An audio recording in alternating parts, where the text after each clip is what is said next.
Welcome everybody to our exciting three-part series. My name is Dr. Stephanie Wu. I'm the founder of Wu University, and it's my pleasure to present such an exciting and requested series.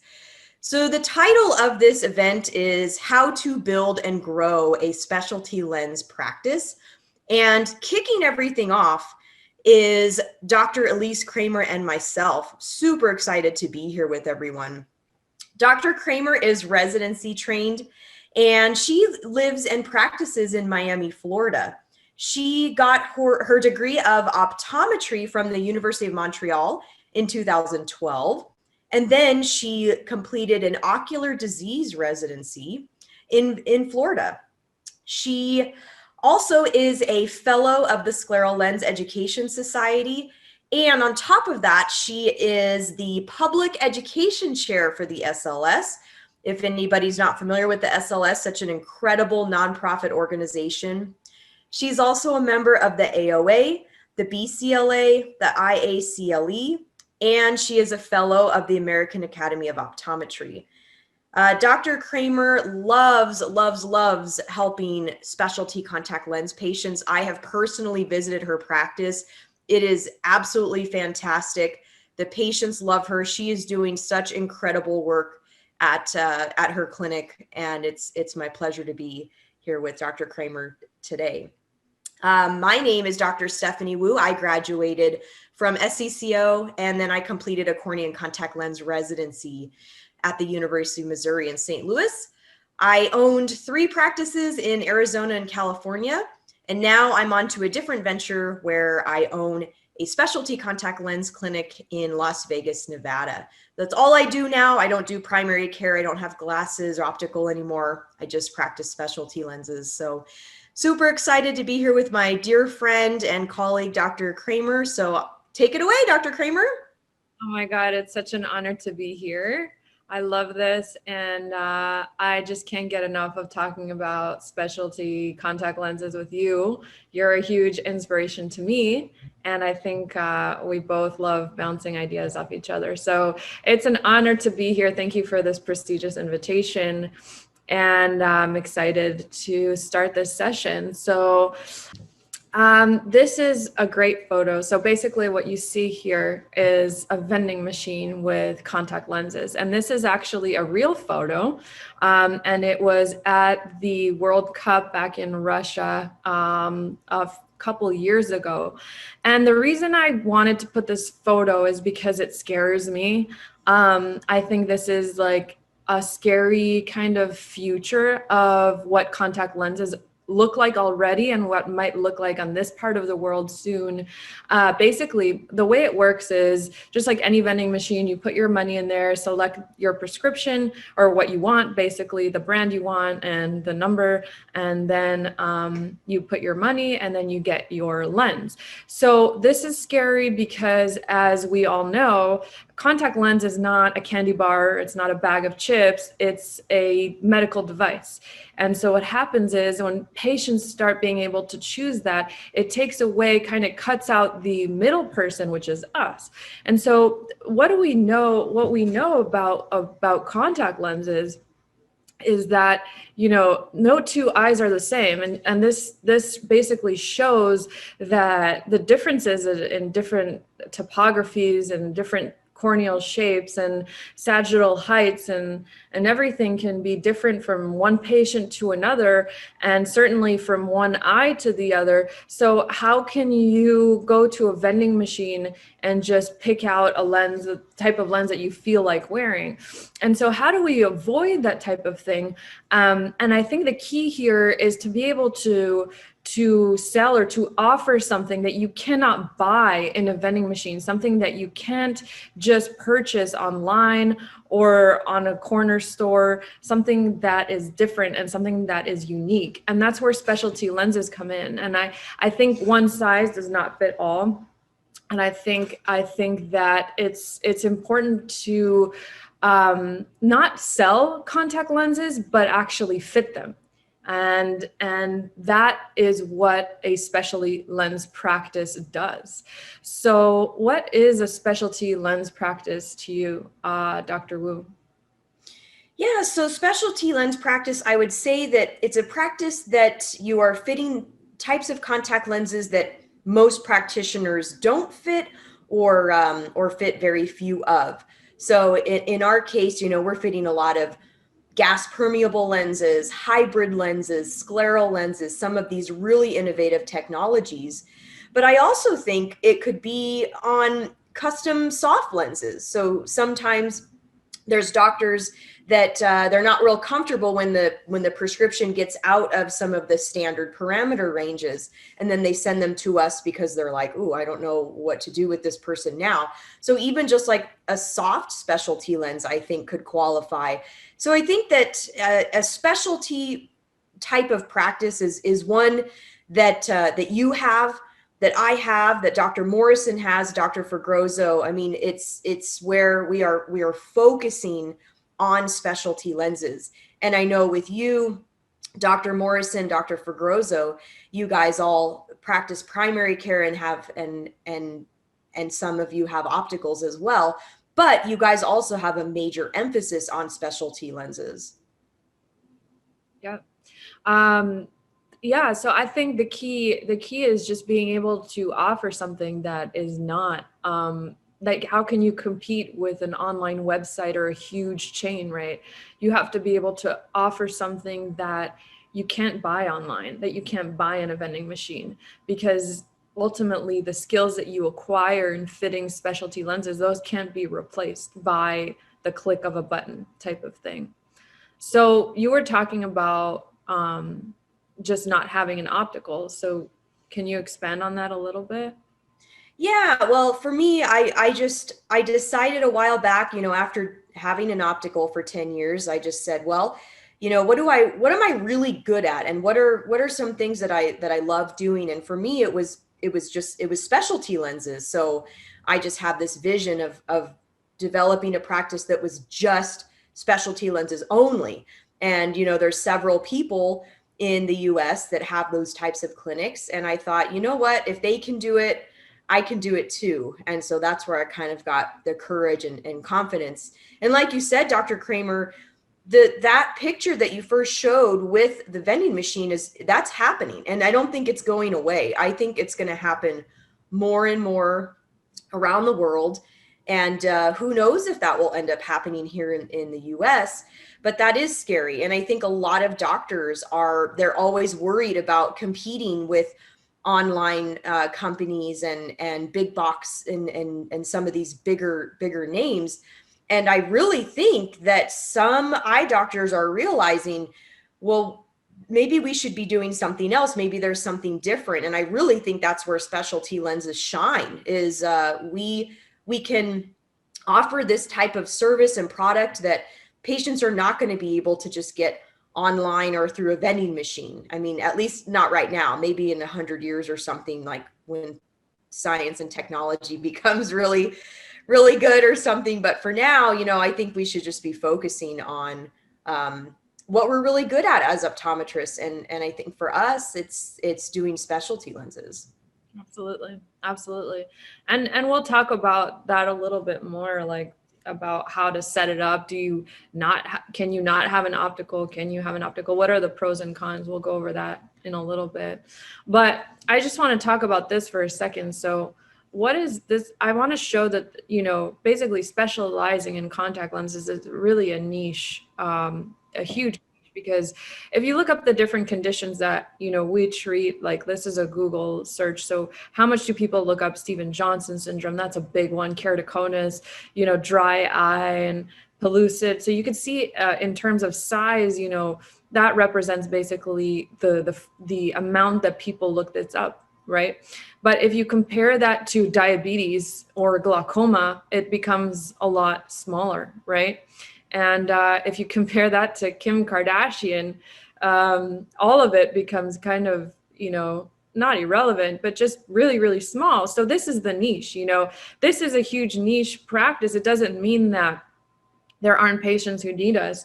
But what I'm trying to show here is that this is a specialty. The vast majority of people are not looking for this type of service, but If you offer specialty lenses, you're helping these people here who may be having severe issues, you know, and as I mentioned, it is a niche practice, but these people need our help. So what within the profession of optometry, where do contact lens specialists practice? Well, 19% of them are in universities, 52% are actually in private practice, and 29% are going to be MD/OD kind of private practices. So most contact lens specialists practice in private practice, like you and I, Dr. Wu. And optometric specialties are not necessarily officially recognized, right? You can call yourself a contact lens specialist, but it's not like an official specialty like an oculoplastics or retina. You know what I mean? But what's important is referrals are commonplace. So we'll talk a little bit more about referrals, but these can come from a bunch of different places. A big one is, again, patients kind of referring themselves in by looking things online and finding your practice. And then, you know, they can come in from ophthalmologists or other MDs, group referrals, or even other optometrists. Dr. Wu, what do you think about these referrals? Where are you getting the majority of your referrals from? Yeah, that's a great question. And I think it's something that people ask us all the time when we're at meetings and when we write articles and things. That's one of the number one questions, you know, how do I get more referrals? So when I was in regular private practice where I was seeing regular eye exams and doing glasses, contacts, and specialty lenses, I would say when I first started, most all of my patients were patients that I saw within my own clinic. And I kind of mentioned specialty lenses to them, whether it was they had a corneal scar and they didn't see their best, or they had keratoconus and, you know, they weren't doing anything about it.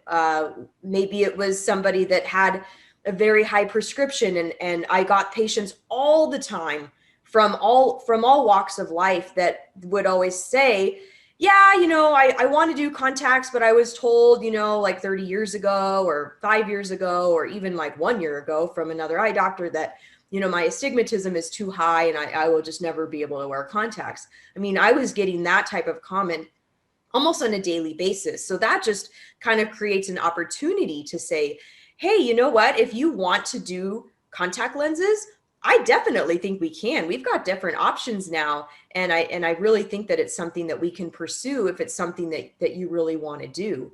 And what about you, Dr. Kramer? When you first started, where did you get most of your specialty lens patients from? I think it's so interesting that you just said that, because that shows how you can convert a primary care practice into a specialty practice just by like finding patients in your own office that are already coming to you just for a basic eye exam and converting those patients into a specialty patient. That's super interesting. And I think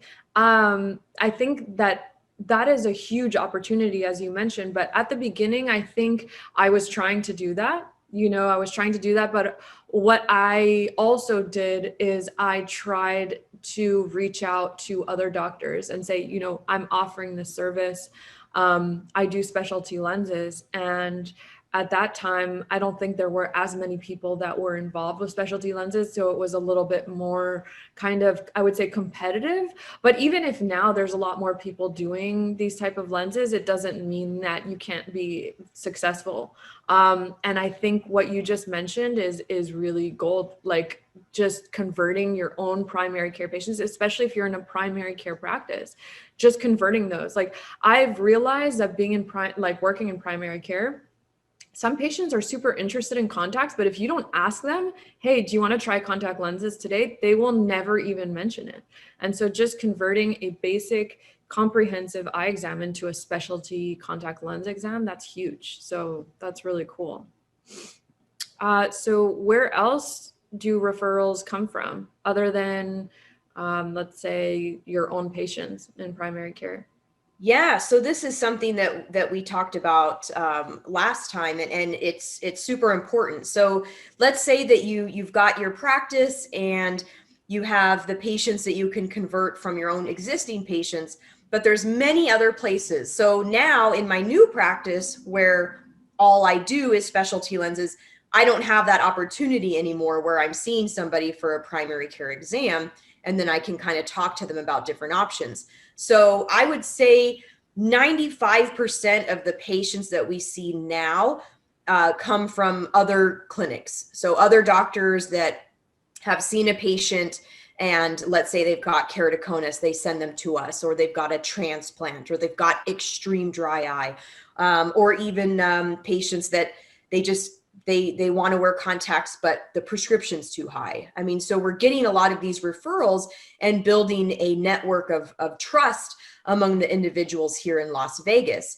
And then the other patients are either people that find us online, as far as searching like the key term and then like reading up on different doctors. And I know we'll get into that as far as how important it is to have a very strong online presence, making sure that you've got a very good website that describes what you do. I mean, I just saw a patient or a doctor that was getting like coaching from me on like how to build this specialty practice, and his website had nothing about it at all on specialty lenses. So I kind of asked him the question, well, if you were a patient and you were looking for a doctor that did a certain service and you looked on their website and it didn't mention that at all, would you have a lot of trust in that doctor? And he was like, no, if I needed like cataract surgery and I went to a doctor's website and it didn't say anything at all that they did cataract surgery, like I would not go there. So I'm like, yeah, you've got to have these types of online really strong presence.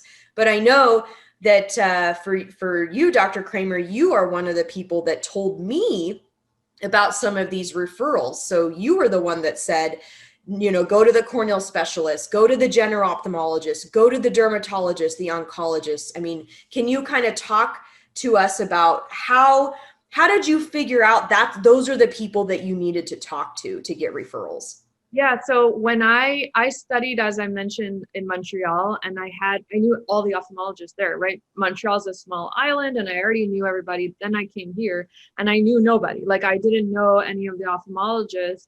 And then I think doing a residency here kind of like helped me get into that network. But even if you don't do a residency, okay, like, doesn't mean that you can't introduce yourself. And it takes some guts, but for sure, I think knocking on doors is what got me to where I am now. I just went and introduced myself to a lot of different doctors, and some of them I have very good relationships with. I hang out with them, but it doesn't have to be like that. Just introducing yourself. I even brought like a scleral lens fit set with me, and I showed them, look, this is what I can do. This is what I use. I have, this type of equipment. And I'm not just saying MDs, I think that there are so many other doctors who can benefit from what we do. It's all about co-management, right? So even if you're an OD, okay, some ODs don't have the desire, the resources, the time. Some ODs are seeing 40 patients a day. Dr. Wu, you know what that's like. But I mean, you did specialty lenses even when you were doing that. But what I'm saying is some ODs don't have the equipment. Like they don't have a fit set in the office. They may not have a keratometer or a topographer, and they may not feel comfortable fitting these patients. And those are a great source of referral. And other doctors. So for example, like a graft versus host patient that's seen by an oncologist, or someone with autoimmune problems is seen by a rheumatologist, or hormonal issues by an endocrinologist, ENT, that's a great source of referral too. So, although you may not get as many as from a cornea specialist or a general ophthalmologist or retina specialist, there are so many sources of referrals. How are you getting referrals now from other ODs? Like, was it an issue for you to do that? Yeah, well, I'm glad that, you shared your experience of what you did when you first moved to Miami and started your own clinic, and I think it goes to show why you're so successful, because you going to these doctors' offices with that fit set and just saying like, "Hi, I'm Dr. Kramer. This is what I do. This is how I can help your patients." 90% of eye doctors will not do that. And I think that's what you really have to do if you want to have this be a part of your practice. You have to have the guts to go out of your way and knock on doors, like you said. And I think that I think that's something like a key thing for listeners, is that if this is something you really want to do and you really want to try to get more referrals, you have to make those face-to-face interactions. Even if it's like 1 minute, you're waiting, you show up with a box of donuts and you're like, "Hi, I'm Dr. Kramer. I would love to meet Dr. Smith. Do you think they would have just like 1 minute to meet with me?" And that's what I think both of us had to do when we first started these clinics, is kind of go door to door and just kind of let people know that we're here and kind of what we can do. And I would say that the Las Vegas optometric community has been very, very kind to me, and they received me very well. And I remember talking to a few friends that also do a lot of specialty lenses, and they've got like a heavy emphasis practice. And a lot of them were like, "Optometrists are never going to refer to you. You should spend all of your time with ophthalmologists," and I don't think that's true at all. I think that there are plenty of optometrists that have no desire to do this, or they don't have the equipment. Like you said, Dr. Kramer, it's not something they want to do, and they have no problem sending them over. Especially now with my new clinic where I don't practice primary care anymore, there's no threat in them for them to potentially lose that patient to me, because that's not something I do anymore. But for you, Dr. Kramer, what would you say as far as some of these other practitioners like that are not in eye care? How did you make connections with like an oncologist or a rheumatologist? What are some kind of key things that we can help the listeners with? How do you even start that conversation at all? Yeah, so I think that that's a little bit more challenging because they don't understand the eye as much as like an ophthalmologist would, of course. Um, and unfortunately, I think the eye pathology is not very well, like they're not very well exposed, so they may not know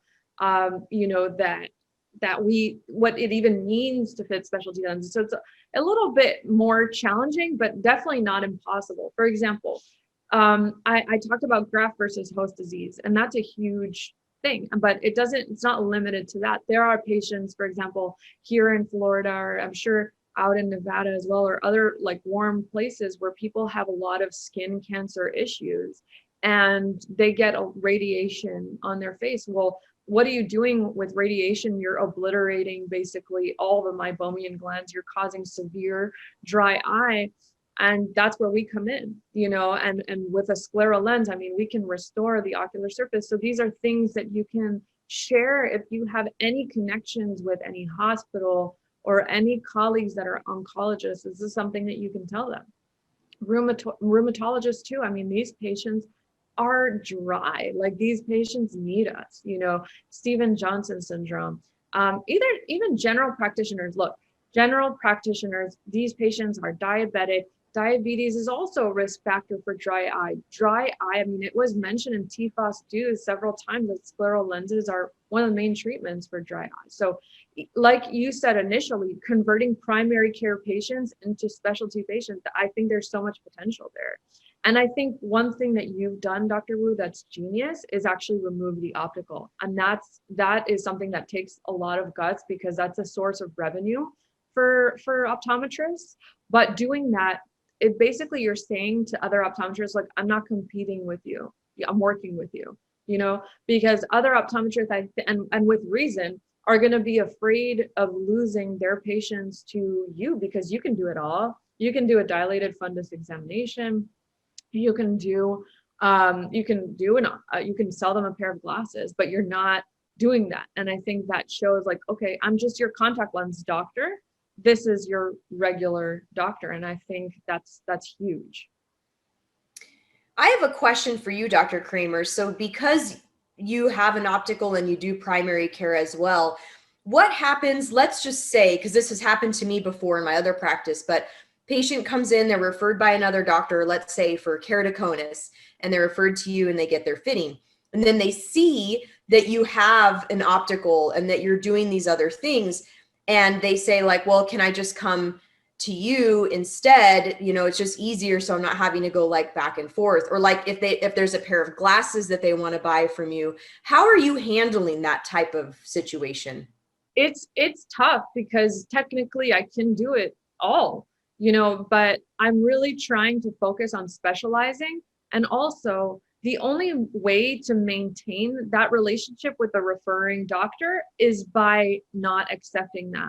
You know what I mean? Unless, you know, if you want to maintain, it's called co-management, right? So yeah, I could do it, but I'm going to tell the patient, no, like, I am your contact lens doctor.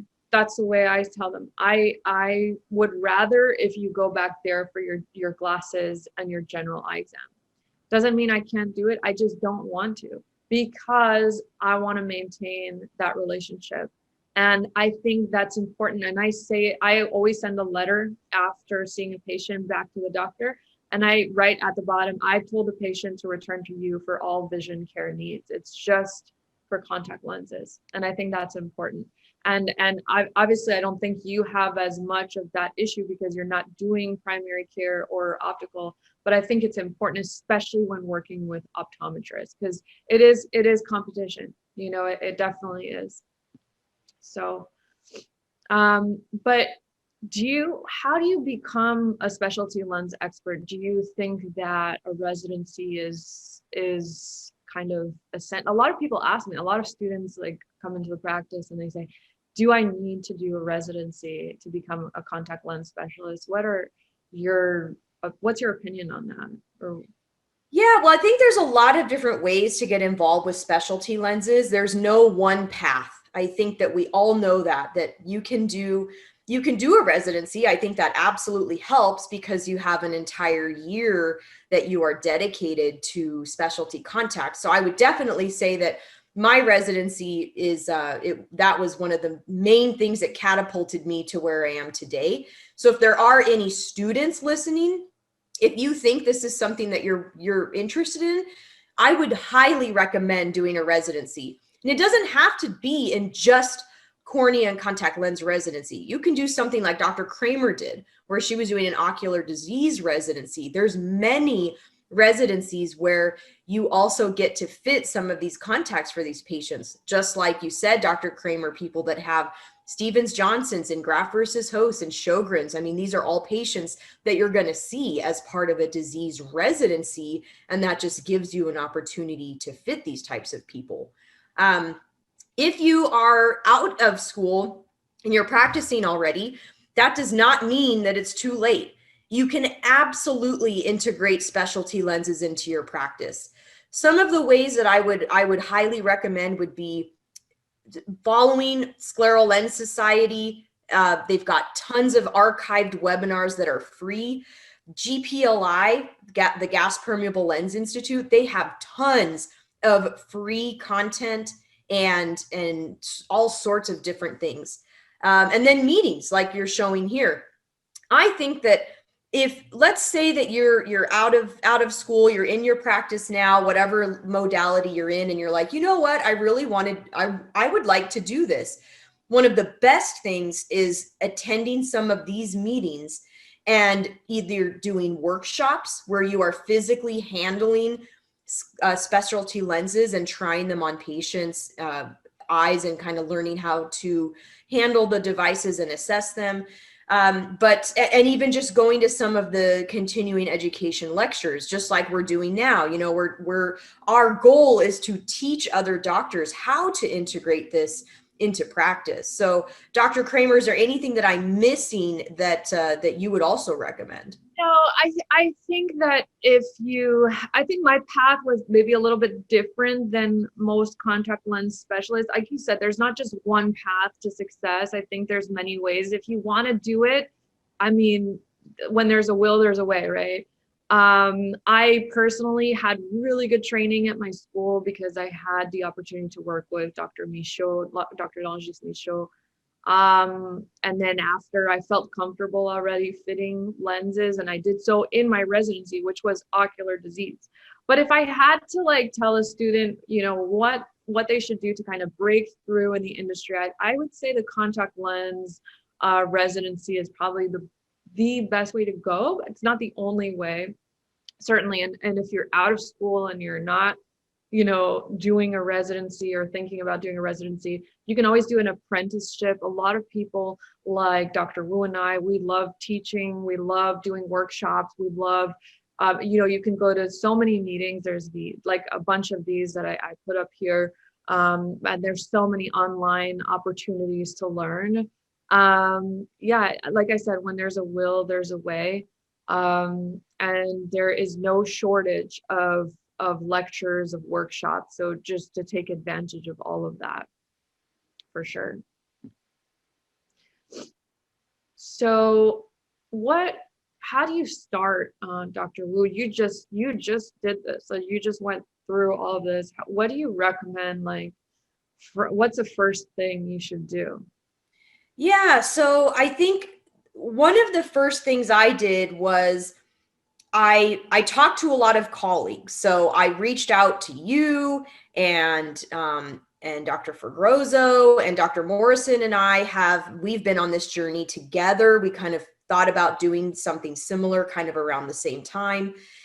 So I reached out to a lot of colleagues in the industry and kind of told them what I was thinking, because I thought that if people told me like, you know, that's going to be just way too difficult, I would have like respected that and maybe gone about this a different way. You know, maybe started a practice like I had before with specialty lens emphasis, and then kind of go through this path and then kind of drop off some of the other things. And during kind of my conversations with people, that gave me a lot of clarity that once I started talking to a lot of people were like, you can't give up the optical. You absolutely have to do that. That's like the bread and butter of optometry.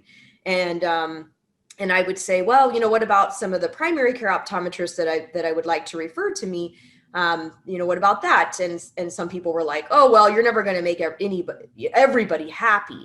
So I think I just had to sit with some of the conversations that I had with people and then figure out for myself what I genuinely wanted to do. And that's kind of where I started. And then once I figured out, you know what, I am not passionate about optical. I never have been. I was the worst person in optics lab when we were creating glasses. I remember one case where I made the bifocals upside down, like the seg height was up here. I'm like, oh my God, I'm clearly like, this is just not my thing.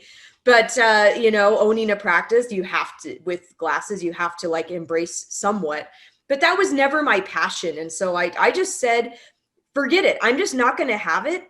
Worst case, if this practice goes south and it just doesn't work out, I can always add in the optical. I know how to do that. I've done it before. I can add that back in. Same thing with like insurance. Everybody was like, you have to take insurance. It's really important. That's something that you probably want to do as a beginning practice. And again, I kind of thought about it, looked into it. So originally I was like, all right, I'm not going to take any medical insurance because those don't pay very well for specialty lenses anyway. So I'll just take vision insurance. But the problem was, if you accept vision insurance for medically necessary contacts, you have to also have an optical with at least, it's like 200 frames. And you also have to practice primary care. It says that in the provider manual. And because I was so committed to not having an optical and not practicing primary care, I was like, okay, well then the only way to do this is to do this cash model clinic and not take insurance at all. And like I said, worst case, I do it for a few months and then it's not working out. I can always go back to doing primary care. I can go back to integrating optical and taking insurance. Luckily, you know, we're doing great. We haven't had to do that, but I think those are just some of the things you have to think of. The other thing that you've got here, Dr. Kramer, right practice at the right place at the right time. We have very different practices as far as the reason I chose Las Vegas is because there was nobody here that was practicing specialty lenses at a very high level. Not saying there's not doctors here that don't do it. There's plenty of great doctors here that fit specialty lenses. But when I went on the Scleral Lens Society, like looking at the provider locator, there were no fellows of the Scleral Lens Society in the whole state of Nevada. Same thing with iPrint. I went onto iPrint, see if there's any practitioners, nobody in Nevada. So I thought, wow, this could be a really amazing opportunity. And that's why I picked Las Vegas. But for you, Dr. Kramer, yours is so different. You know, you are in Miami where there's lots of other people that fit specialty lenses. So how did you come to that decision that, you know what, even though there's other people here, I am just as good and I am going to do this? I think that one thing that's important in any business is that you can't be afraid of your competition. I think there's enough keratoconus to go around. For example, there's a lot of different conditions that we can treat. And I think that even in being in a saturated area, you can stand out.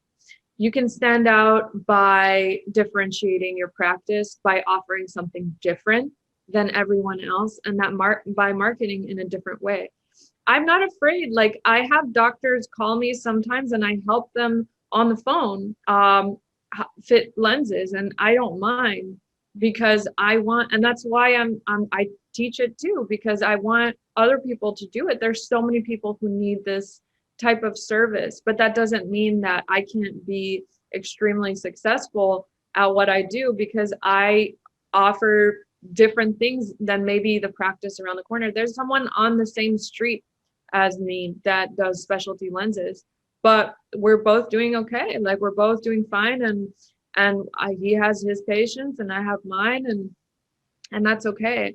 And I think that, yes, it's great to move to an area where there's not a lot of competition, but if you happen to be in an area that there is, like I did, then you can still make it. And I think that's important. And I think the key is standing out. And we'll go over a few things. How do you stand out in a little bit? But I think that's the key component into being successful, even when there's a lot of competition around. So I think we'll skip the question slide for now. We can just kind of go over that at the end. Yeah, so let's talk about, what do you really need? There's obviously so many nice toys and things available that obviously if we could have it all, we would. Obviously, these things are expensive. And I think one of the questions is, especially if you're starting out, is what do you really need? And what you really need is the following: fluorescein, saline, a fit set, and a slit lamp, and obviously some sort of method of measuring Ks. That would be the most basic. But the reason I'm saying that is because we talk about what you need and what you want, okay?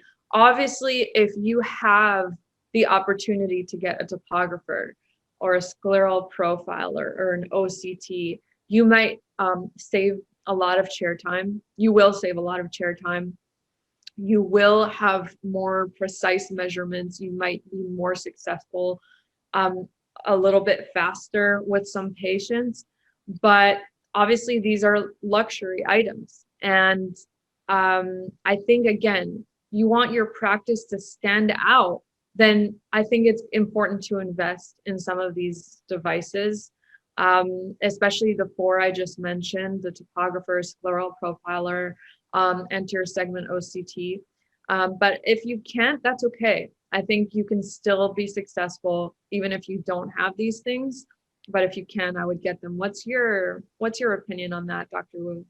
Yeah, well, I think that this is a question that comes up a lot for us is, this is something like I really want to do. What do I have to get started? And I think you hit the nail on the head with just, you've got to have a slit lamp, obviously.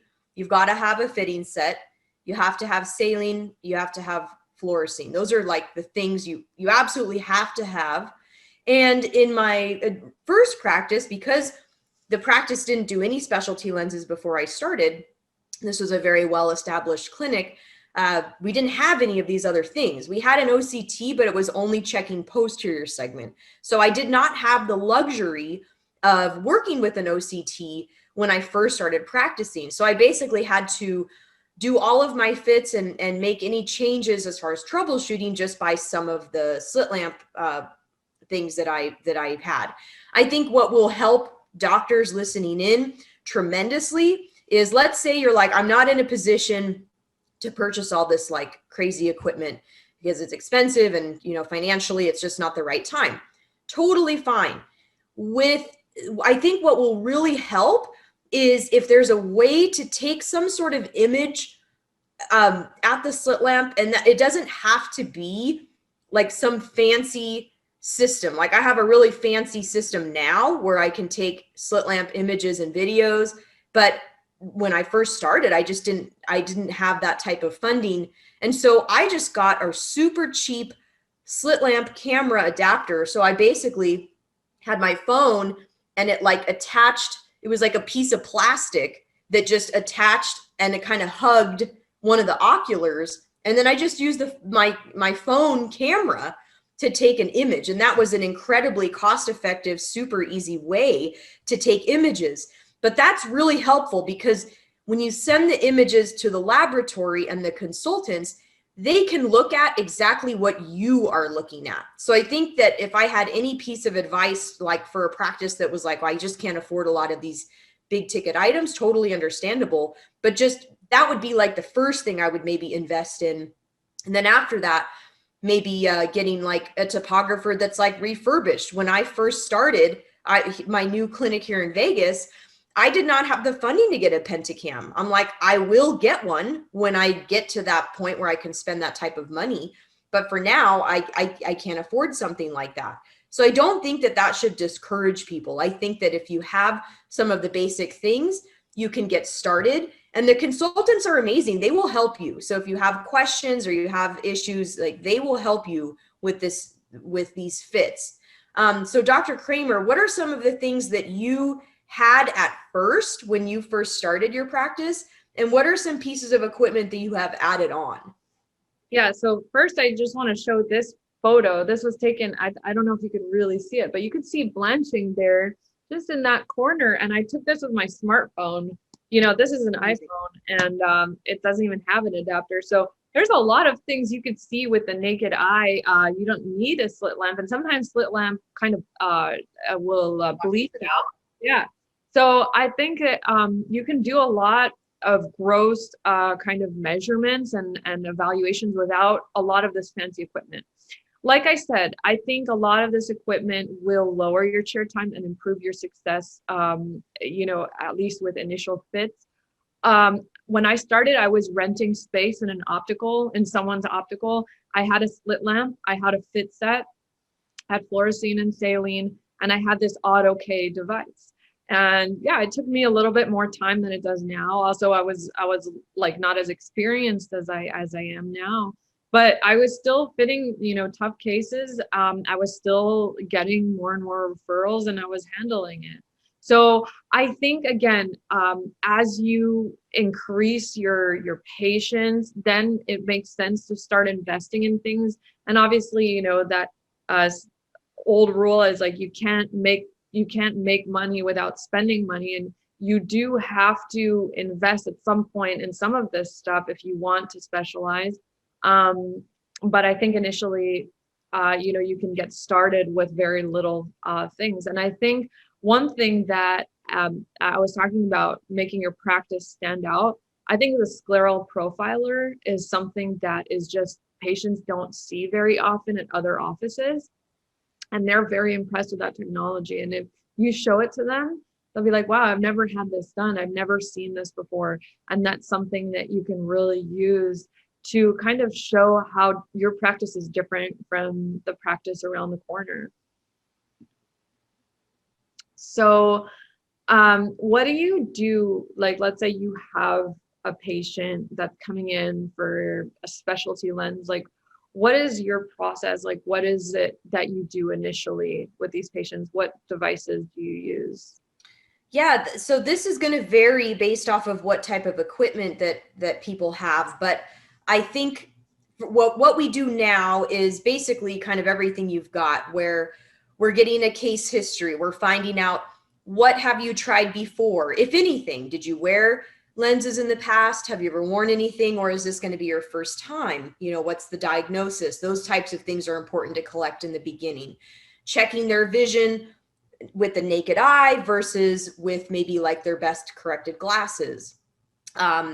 Checking their topography, you know, that's like a standard now as far as information that's collected on their visit. I check their pachymetry, see if there's any areas of concern. So, you know, to figure out which lens option might be the best. And then checking with the slit lamp, seeing what you're seeing on upon gross observation, and kind of seeing where the cornea is at, where the ocular surface is at, any other anomalies. And then for me, I also incorporate posterior segment imaging and like a wellness scan as far as the RNFL and the macula. And that has come with time, because I've gotten burned a few times where somebody was referred to me for keratoconus. You know, they only see 2200. We're doing all this work, and it's like they're not seeing better. And I'm like, God, the fit looks great. I feel like the prescription is accurate. I don't know what else to do. And then it ends up, when I do a scan of their retina, it's like, oh, they have a macular hole. Okay, well, I didn't think of that. And so now that I have burned myself a few times, I've just incorporated that in part of the consultation. You don't have to do all these things if you're having a patient that's coming in for a consult. You absolutely don't have to do all of these. This would be like a very, very thorough consultation. But Dr. Kramer, out of all these different things that we see here, you know, this is what you would do for sure. Like if you've got, this is all you do, and you want to do something very thorough. But what do you think some of the key baselines are if somebody doesn't have like all of this fancy equipment? Yeah, I think topography is a really good way of determining sagittal height. A lot of our lenses now are being fit that way. Not just scleral lenses, also custom soft lenses. But if you, again, the Scleral Profiler for me is just something that I think is really great to have.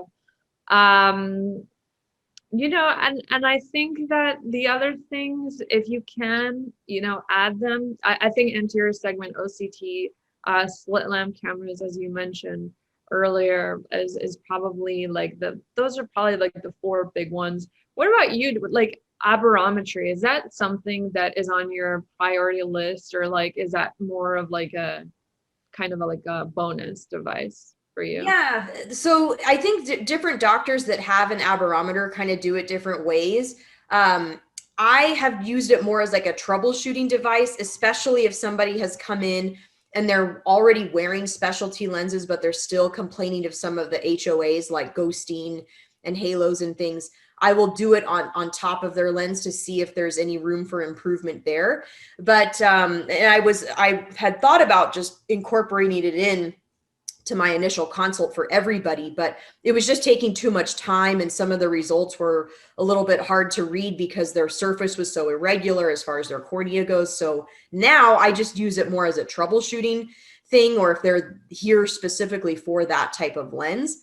But it's definitely something to offer, especially for patients that have some of those residual HOAs. So we talked about corneal topography. I think having a pentacam and getting that posterior cornea can help, especially keratoconus is probably one of the most common conditions that we see as specialty lens practitioners. Just being able to kind of confirm the diagnosis, I think having that posterior topography at curvature and elevation is really useful. But you know, and it's useful also, I think, to measure lens flexure later on, like you were talking about troubleshooting, also tear film evaluation. Is it topography, like now with a scleral profiler that also does corneal elevation, do you still use a topographer as much? Yeah, I still do. And I think it's just because I like to have, I think multiple pieces of information are better. Somebody in like just a traditional practice may not need to do like all of that work. But for me, being like dedicated to specialty lenses, I still do a regular topography. And then I also use a profilometer. I think that profilometry is great because we're mapping the shape of the entire eyeball, which is what most topographers cannot do. Most topographers really great at mapping the cornea, but once you get out past the limbus, not much data that they are able to capture. So these three different devices, the Pentacam with the CSP software, the Eaglet ESP, and then the SMAP 3D, these are three incredible instruments that have really taken our fittings to the next level. And I would say that most patients in our practice now, for my specialty lens practice, are getting a profilometry measurement. And it really helps me look and say, okay, we're going to have some issues here. If we fit a traditional, regular, standard scleral lens, it might take us a while to get to the end result because of how irregular your eye is. Or let's say they've got a giant pinguecula or a pterygium that we're going to have to vault over. So some of this amazing technology has become like so valuable. And I know, Dr. Kramer, you had said in the past, you know, with your profilometer that it's like you can't practice without it. Can you kind of touch on that? Yeah, I just think that it gives you so much useful information that you wouldn't have otherwise. And it helps you troubleshoot without having the trouble, kind of initially designing the lens so that you have a higher success rate. Like I've been able to dispense so much faster without having to troubleshoot. So for example, you alluded to a giant pinguecula. You see that show up on your scan, like for example, on this image here, in this larger topography image, you can see like how much that's affecting and how much it would affect your fit. Instead of just receiving your lens, putting it on the eye and seeing how the eye responds, you can already kind of predict that with this device. And that is a revolution because we didn't have that before. We didn't have that ability before. So before it was trial and error, which is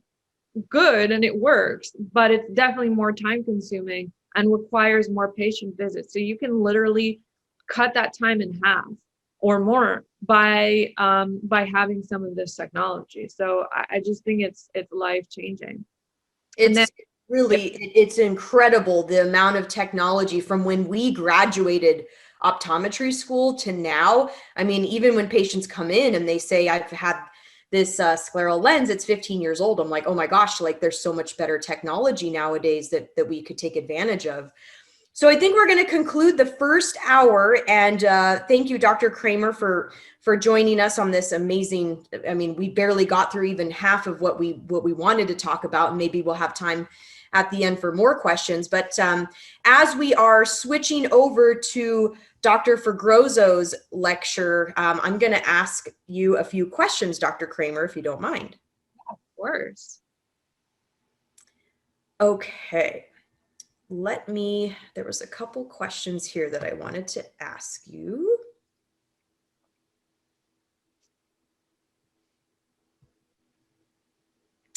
Okay. So Dr. Kramer, I am a registered optician in Ontario, Canada, where fitting specialty lenses is within our scope of practice. I'm in the process of building my specialty lens practice where I don't sell glasses. As an optician, My expertise is less in the medical applications, more in the niche geared to healthy eyes needing contact lenses. My question to you is, do you serve healthy eyes with specialty lenses such as hybrid lenses or other lenses? What are your thoughts on this niche? I've had a lot of patients responding to my marketing campaigns, so it seems like it will be much easier to attract them directly instead of seeking referrals. Thanks so much for your feedback and excellent content. And I thought you'd be perfect to answer this since you are also from Canada. Yes, Canada, go Canada. So yeah, we didn't really have time to talk about all the conditions, but I do think there is definitely a huge niche in healthy eyes. So high ametropes, high hyperopes, high myopes, astigmats. Basically, these patients are going to see a lot better with a specialty lens. Why? Because regardless of whether you're fitting a hybrid lens, you're doing orthokeratology, you're doing a scleral lens, you are customizing this lens. So basically, this is fitting this specific patient. The lens will be more stable, it will be more comfortable, better wearing time. And some of these lenses allow you to correct myopia, astigmatism, presbyopia, everything in one lens, which we don't have a lot of disposable lens options for. So, and some of these lenses, like some of these new hybrid lenses on the market, actually are neutralizing corneal astigmatism. So if you have a patient with hyperopia or myopia, and astigmatism and presbyopia, then that's a great option. So I think there's a huge market for you if you're doing just regular ametropias, even patients with dry eyes, but let's say otherwise healthy, they don't have irregular corneas, will do extremely well with scleral lenses. That's a huge niche. I think there's a lot of opportunities in patients who don't have corneal irregularity. And again, one size does not fit all. And now that we are being and will be eventually replaced by vending machines, as I mentioned originally, and websites and huge chains, I think we need to specialize, all of us, and even for patients with regular corneas. Amazing. Well, thank you, Dr. Kramer, for all of your insights. I'm excited to ask you a few more questions at the end of this program. And so now I am pleased to introduce our second speaker and our second part of our building a specialty lens practice. And this, I love this slide because it's showing all of our amazing doctors on the panel. So proud of each and every one of the doctors presenting today. Very, very well accomplished and just really good friends as well. So our next speaker is a good friend of mine, Dr. Melanie Fregroso. Dr. Fregroso completed college at the University of Texas at Austin, and she completed optometry school at the University of Houston.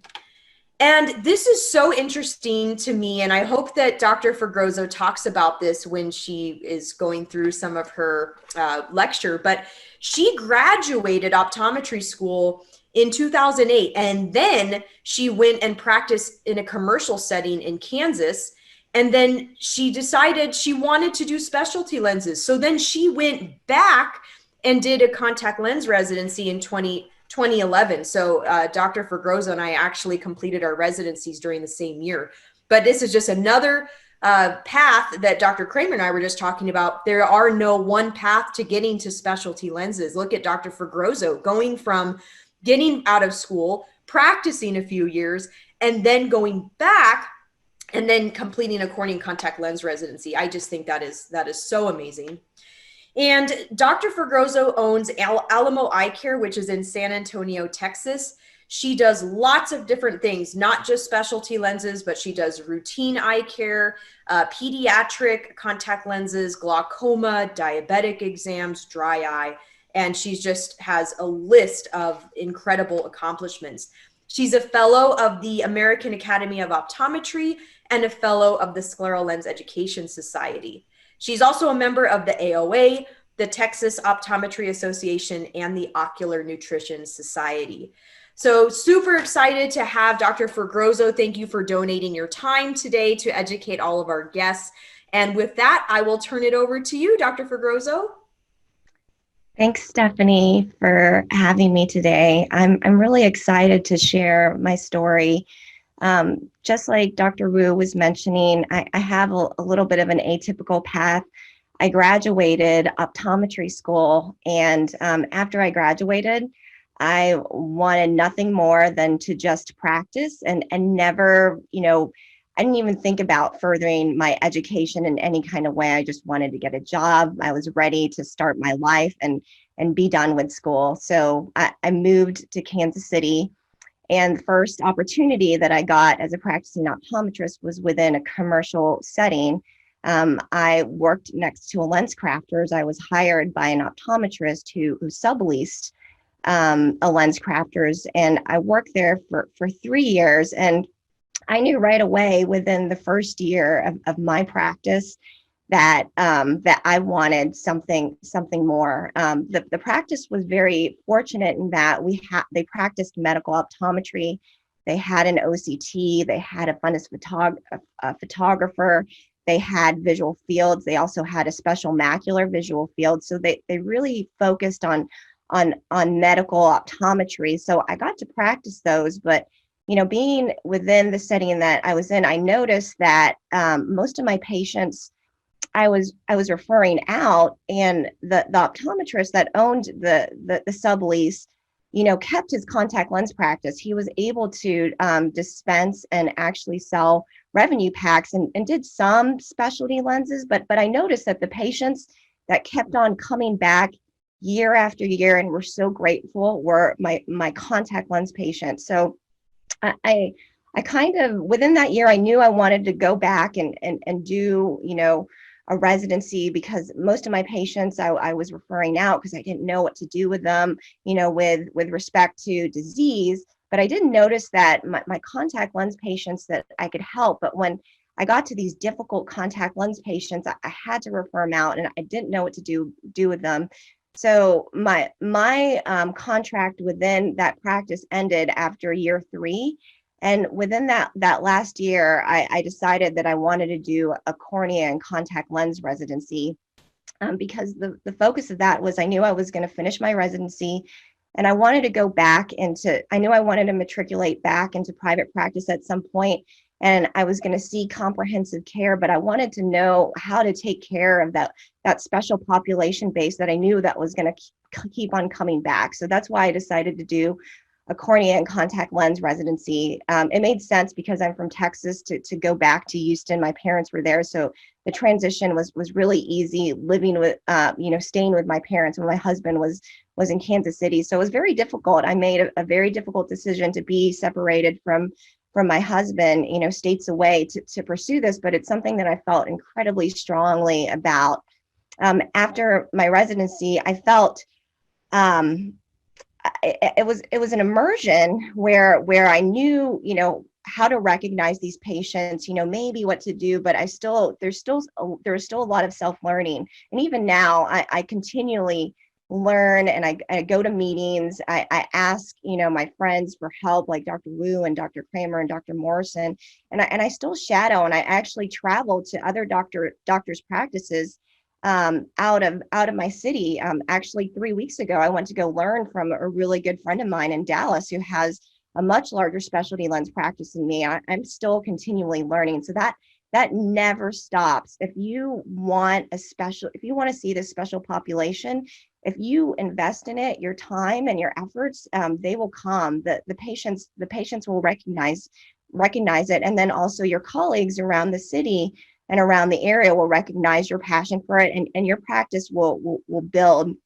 So after my residency, I was fortunate enough to get offered a position at the University of Iowa Department of Ophthalmology and Visual Sciences with Dr. Christine Sint. And I was there for almost a year and a half, where I got to learn from, in my opinion, one of the leading experts in the field and in the world on specialty lenses. So I got to learn directly from her. And with that knowledge, I I felt more confident, still learning, until this day, but I wanted to go back to Texas. I'm from Texas. I'm a Texas girl. So we were looking to move back to Texas, to be near to my family. So we chose San Antonio because I was familiar with the Hill Country, and that's where I graduated. I graduated undergrad. So I actually bought an established comprehensive practice. They saw no specialty contact lenses. It was mostly comprehensive eye care with an emphasis on glaucoma, because the doctor who owned the practice at the time really loved practicing glaucoma. So I inherited a bunch of glaucoma patients, which I'm fine with seeing. I'm glaucoma certified here in Texas, and I enjoy seeing glaucoma patients. And as you actually start seeing specialty contact lens patients, or patients with very sick eyes in general, you'll learn very quickly there's never just one thing wrong with the eye. Just like Dr. Wu was saying, is that a lot of times these patients have, high refractive errors and retinal concerns. And, my referring doctors, my surgeons don't necessarily want to, see these patients back for glaucoma evaluations or medical examinations, because they want to do surgeries. So they're happy for me to take care of their retinal health. So I enjoy doing that.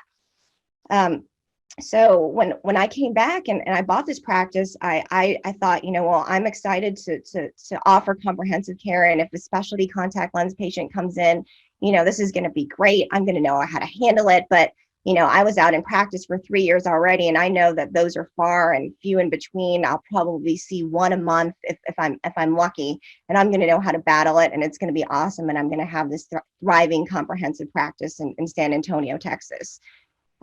So that's where I started. And as I started my practice, I found that there was such a need for this type of care. Is that there are doctors in the area that do practice specialty contact lenses, but not at an incredibly high level like I had been trained to, or how I was aspiring to practice. So my practice grew incredibly quickly, and filled a lot of my schedule filled with specialty contact lenses. And I had to hire another associate. I opened my practice in 2014. And at the end of 2015, we were busy enough that I could hire another associate who was going to take on more of my comprehensive care. I'm still seeing comprehensive patients, but I hired our second associates to take on to that, because my schedule filled up so quickly with specialty contact lenses. And then we were able to increase our space. I started off with 1,500 square feet. We're now at 4,000. We had a shell space, fortunately, that we could grow into. So now we're at 4,000 square feet, and we have 6 exam lanes. And I have another associate who is now I'm starting to teach specialty contact lenses too, because of my practice has grown, and I need, you can't do it all yourself. So that's my story, and I want to share with you, how I've been able to incorporate my specialty lenses into my comprehensive care practice, and share with you that these patients are there even within your comprehensive care practice. Like Dr. Kramer was saying, is that there's lots of opportunities just with regular high ametropia, and then certain population-based, certain demographics have special requirements that they see better out of the specialty contact lens. So here's a picture of just my practice, and then my team, and then I do see a lot of pediatric patients. That's actually a fair amount of my specialty lens within my comprehensive care base is pediatrics, and so that's a really big place where you can actually grow your niche. So when we were putting together this webinar, Dr. Wu actually posed some of these questions. How do we start incorporating these specialty contact lens patients when you have a busy comprehensive practice? What are the things that you need to do first? How do you gain patients at first? And then finally, how do you schedule if you already have a busy comprehensive practice? So one of the first things, which I think, Dr. Wu and Dr. Kramer really emphasized within their lecture, is the first things that you need to do is really immerse yourself into learning. The way that I did it was through residency and then through a secondary fellowship at a hospital-based setting. But you don't necessarily have to do that. Doing an apprenticeship with another doctor, if they're kind enough to be your mentor, is a good way to start. And then immersing yourself, within books. There's lots of books out there that will teach you the basics of specialty lenses.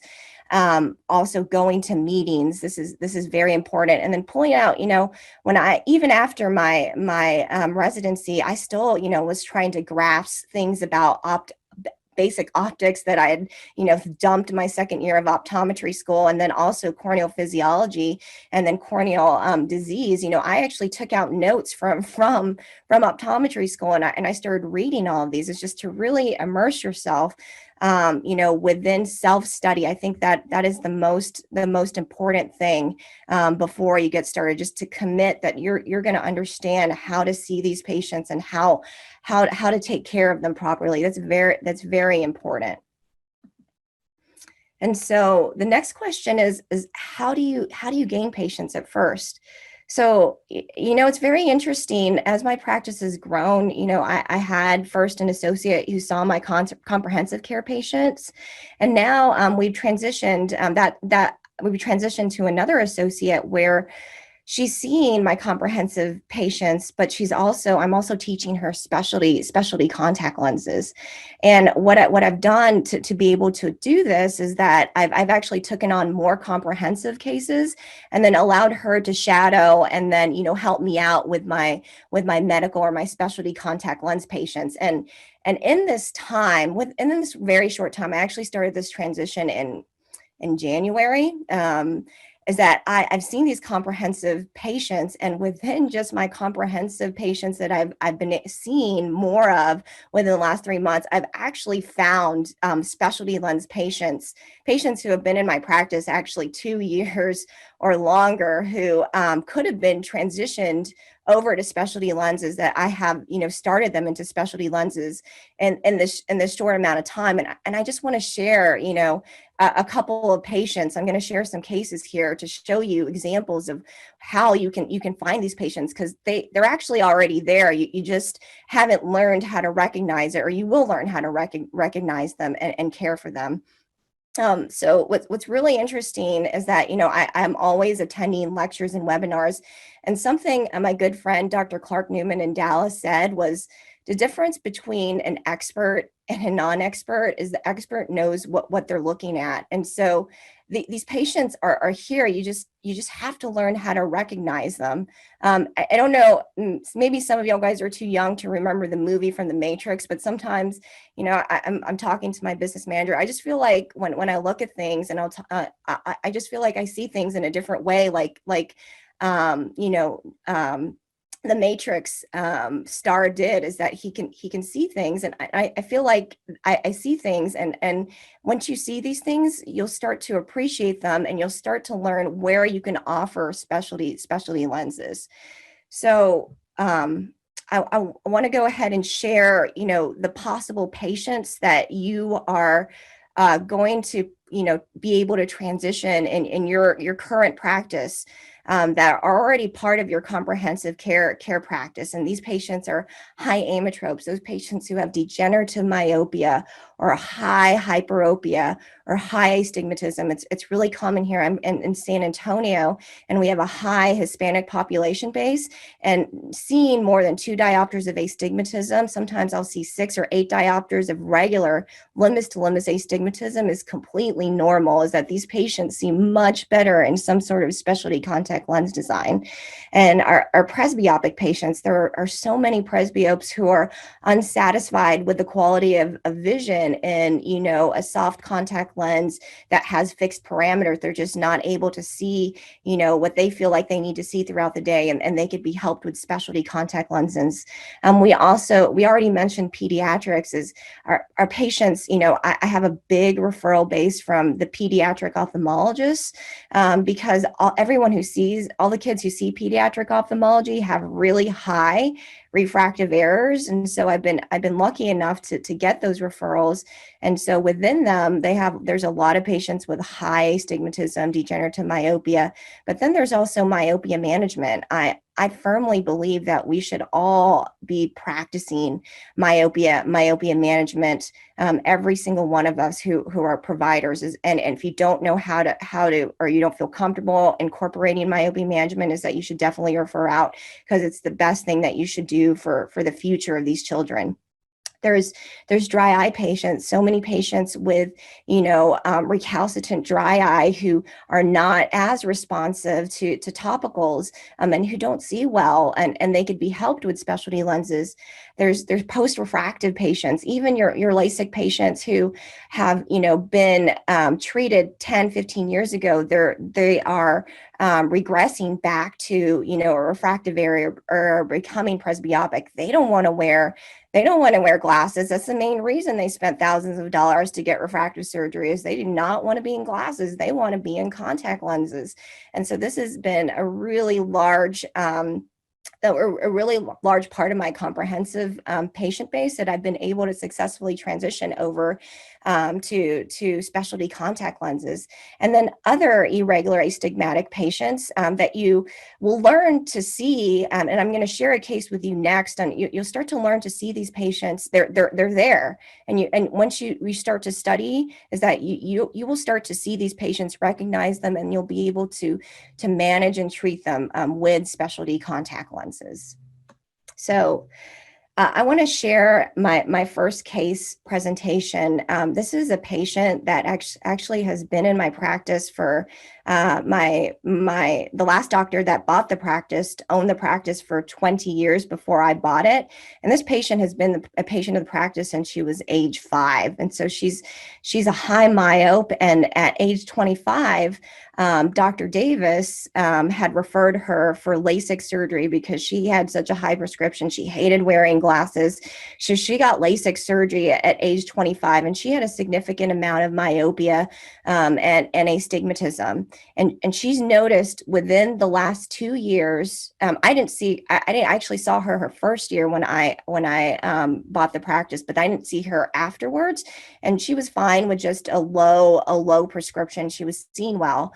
But within the last 2 years, she's noticed increasingly blurrier vision while she was driving at nighttime.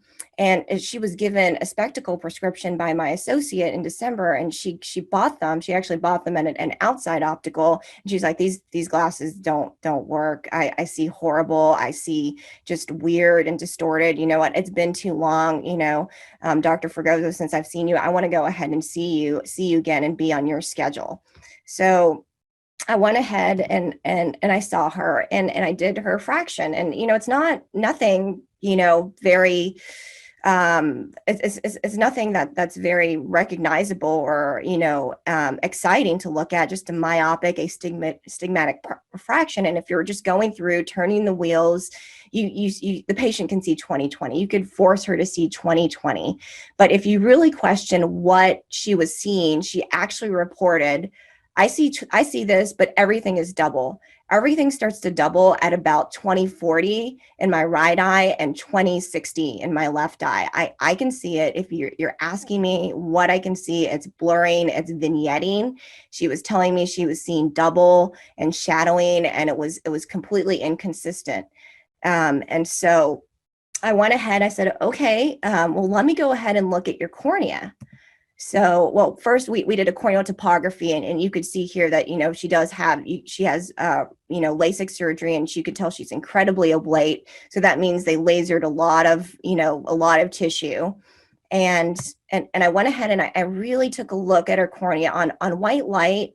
You couldn't see very much, but I thought, something just looks a little bit funny. And so I actually stained her. And when I stained her, I saw this negative staining of flat striae. And so right in the middle of her visual axis, her right eye greater than her left, she had these striae that my associate had missed. And I know that they weren't there the first year. Her mom is actually a longtime patient of mine. Her mom has keratoconus. And so, it's really interesting is that I'll see patients who are post-refractive and their topographies look, like normal post-refractive patients, but they will complain of like central glare and blur, and they'll be referred by their corneal specialist, and they say, even though the topography looks that certain way, is that I'm sure that they have ectasia. And so what I think, even though her topography, that was a most recent topography of hers, that I think that maybe her stroma in the periphery is starting to remodel, and it's creating, more peripheral steepening, which is causing her flap to collapse down and create these striae. And so that's what was bothering her vision. These patients, who see 20/20 and they're bothered, I see double, I see blurry, is that if you look a little bit harder, you can find this. And I've seen this, something that's similar to this is actually basement membrane dystrophy, the most common corneal dystrophy. I say, if I see like 10 patients a day, for sure I'll see at least 2 patients with basement membrane dystrophy. And I have a subset of patients who will tell me that they see double, and then if you look really, really, really, really closely, you will find, some sort of corneal, you can find a corneal anomaly that can be helped with specialty contact lenses. So at that time, we diagnosed the problem is that she had, flat central corneal, basically central corneal opacities, which is, a medical diagnosis that can be billed towards, medical or even vision plans towards visually significant, to help her vision, visually significant medical contact lenses. And so we already know that there's LASIK complications. It's well stated in the literature. These patients, lots of patients have glare, halos, and double vision. I have, actually I have a few patients who have left other practices because their doctor has told them, they tried to fit them in soft lenses or just regular contact lenses, and it told them that they saw great. They were seeing 20/20 and that there was nothing they can do more for them. And my patients told them that they felt like that the doctor thought that they were lying and they're malingering, and they're not, is that these patients have problems, and I've refitted them into hard contact lenses, and they tell me, gosh, Dr. Fregoso, that is so much better. Thank you so much. They're so grateful. So if they're complaining, don't dismiss them. They are definitely having concerns, and just do a GP lens over refraction. Even if you don't have a scleral lens set, put a corneal GP lens on, and you'll discover is that they are telling the truth, is that they're having significant problems from their irregular astigmatism. So again, we know that that scleral lenses are very helpful, fixing refractive error conditions. I really like fitting them over my LASIK patients because the patients that do have significant problems are incredibly oblate. And I know that there's some reverse geometry soft lens designs, and you can try a corneal GP lenses. You could do a little bit better if you have custom software to create an oblate design, but I still find fitting a scleral lens on an incredibly oblate eye is really a slam dunk. It really helps the patient. They see better, they feel better.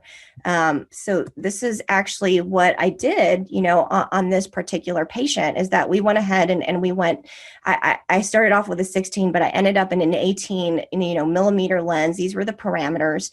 And I got a really, really high minus over refraction because of the vault of the base curve of the lens, and then just her, her axial length of her eye. And so I thought, well, I have, the technology. You could leave it here and create this lens, but I have the technology in my practice. I have a Scleral Profiler, and the way that I use a Scleral Profiler in my practice, I don't necessarily use it to cut down on chair time. I actually have learned how to streamline my diagnostic fits. In my practice, I actually think the Scleral Topographer and my Profilometer, in my practice slows me down because my texts are then bogged down by it. But when I do use it is to create really oblate designs. And so instead of having a lens that's like a minus 15, what I'll do is I'll cut the base curve down, is that we can create an oblate lens, cut it down, 5 diopters, even 10 diopters in some patients. And instead of the lens being minus 11, you can go ahead and create a lens that's a minus 5 or even a minus 1, increase the size of that optic zone, open it up to decrease, the flare and glare from such a small optic zone and a high power, and create a really nice, lens and a more breathable contact lens. And so that's what we ended up doing on this patient. And I'm actually about to see her back next week for a dispense. But when I put that lens on, is that she said immediately better, is that ghosting and that weird vignetting that she was seeing had just disappeared. So when we saw her back for her contact lens fitting, the second visit. And so that's just one patient that I saw within the first month of me taking over more comprehensive patients. Here's a second patient that I saw. This is an active young myope, 12-year-old female who was interested in contact lenses for the first time. And my associate saw her, and she was an active dancer, so she really wanted to get into contact lenses. And so she, typical refraction, high astigmatism is totally normal here in San Antonio, regular astigmatism. And we fitted her into some molded lenses, my associate did, and said, see you later. I'll see you in a year, come back. And so then I saw her 6 months later. I saw her actually probably in February, and she had progressed a whole entire diopter. And at that time, I went ahead and I did an axial length measurement. We have an A scan in our office. It's not requirement to do myopia management, but in some patients, it does surprise me that they will actually progress in axial length, but not necessarily in refractive error. So I like to have it, just to get a definite baseline, and then also to know to be how aggressive, I treat my patients, is that if they're a high axial myope, I may consider doing, even a higher add, or even adding, a secondary atropine drop option. So you can see here in her right eye, both eyes, she's a myope, and she's, near axial length, 25 in both eyes. So at 26 millimeters, she's considered, a high myope, and almost a high myope in the steep meridian. She's close. She actually is 6 diopters in her right eye, and then her left eye almost 6 diopters there. So again, myopia management, I really feel very passionately and strongly about this, because I'm a high myope. I'm a -7, and I actually progressed until I was 26. I was that subset of population that even progressed in college age. I progressed 2 diopters in optometry school. And we now recognize, hopefully everyone has started to recognize, that myopia is just not a plain regular refractive error. It is a disease. You're not just burdened by these, unsightly spectacles, but it does cause, problems in the eye, macular degeneration. It causes glaucoma, it causes retinal detachments. All of these run much higher risk, the greater increases in myopia. And now there are specialty contact lenses that can help retard the progression of myopia by 50%. By causing rays of light to move more forward in the retina, and creating a cue to retard axial length growth. So there are, molded soft lenses that are available, but there's actually, specialty, soft contact lenses that you can create. And then you have to remember, even though most of the literature is on, molded soft lenses, is that what the optics do, what the optics that actually retard myopia is actually that center distance design. So you can actually create that on a specialty contact lens, a corneal GP lens, a scleral lens, a hybrid lens. The same kind of cue of light is also, of course, on orthokeratology, created by Orthokeratology on the cornea. So all of these optics are available in specialty contact lenses. So, if you have a patient with a high astigmatism, or just has, just kind of a unique eye shape, is that you don't have to stop at just a molded regular soft lens, or a molded lens with spectacles over to correct for their astigmatism, is that you can go custom. And one thing I wanted to add is, you want to make sure that when you're going and treating these patients, that you're prescribing the right ad, as literature is always coming out, but making sure you're prescribing high ads. This is a a published paper put out by Jeff Wallane and his colleagues last August that says, prescribing higher than a +2 ad is efficacious in comparison to, more efficacious in comparison to prescribing a low ad. So remember to prescribe the appropriate ad so to retard the myopic progression. So you can see this patient, she actually has some tight lids. So it's more steeper superiorly on the topography because she has a little bit of corneal molding from her tight lids, but she has nice regular astigmatism. Her E values are quite normal. And, I talked to mom about the option. We could do, soft custom, molded, soft custom lathe cut lenses, which I was going to go ahead since she progressed quite aggressively. I was going to go ahead and start off with higher than a +250 ad, or we can do, nighttime contact lens wear where she didn't have to wear contact lenses during the daytime or glasses. And mom and daughter especially found this quite intriguing. So we went ahead and we decided to do, Orthokeratology lens. And so I went ahead, you can order these, lenses empirically, but especially with my tougher cases, I like to utilize software. There's software that you can get directly from the manufacturer that's no cost at all. It integrates completely into your software. Multiple companies have this. And so this is no cost, and the consultants are there to help you. So we created a custom pair of Orthokeratology lenses. And then I actually saw her a week and a half ago, and this is her treatment. I put it on tangential view here, but you can see is that astigmatism is being pushed out of the way, out of her central axis. And at that time, at 2-week post-treatment, she was reporting 20/20 vision, and she said that her vision was fading at around 8 p.m. So here's another example of, where you can incorporate, specialty lenses into your already existing contact lens, or comprehensive base. So here's another patient. This patient actually found me, and this is a 52-year-old Caucasian female with a long history of corneal GP bitoric wear. And she has critical vision demands for all distances. She's actually a veterinarian, and she works on dogs with arthritis and does house calls. And she said that it was very important to her that she saw everything good, and she did not want to wear glasses at all because she has been wearing corneal GP lenses her whole entire life. And her typical her last doctor told her that, it's impossible. You're now presbyopic to the point where you can't, your arms aren't long enough, and you're just going to have to suck it up, and you're just going to have to wear glasses to correct for your presbyopia, because there's absolutely, no such thing as a contact lens that can correct for presbyopia and your astigmatism.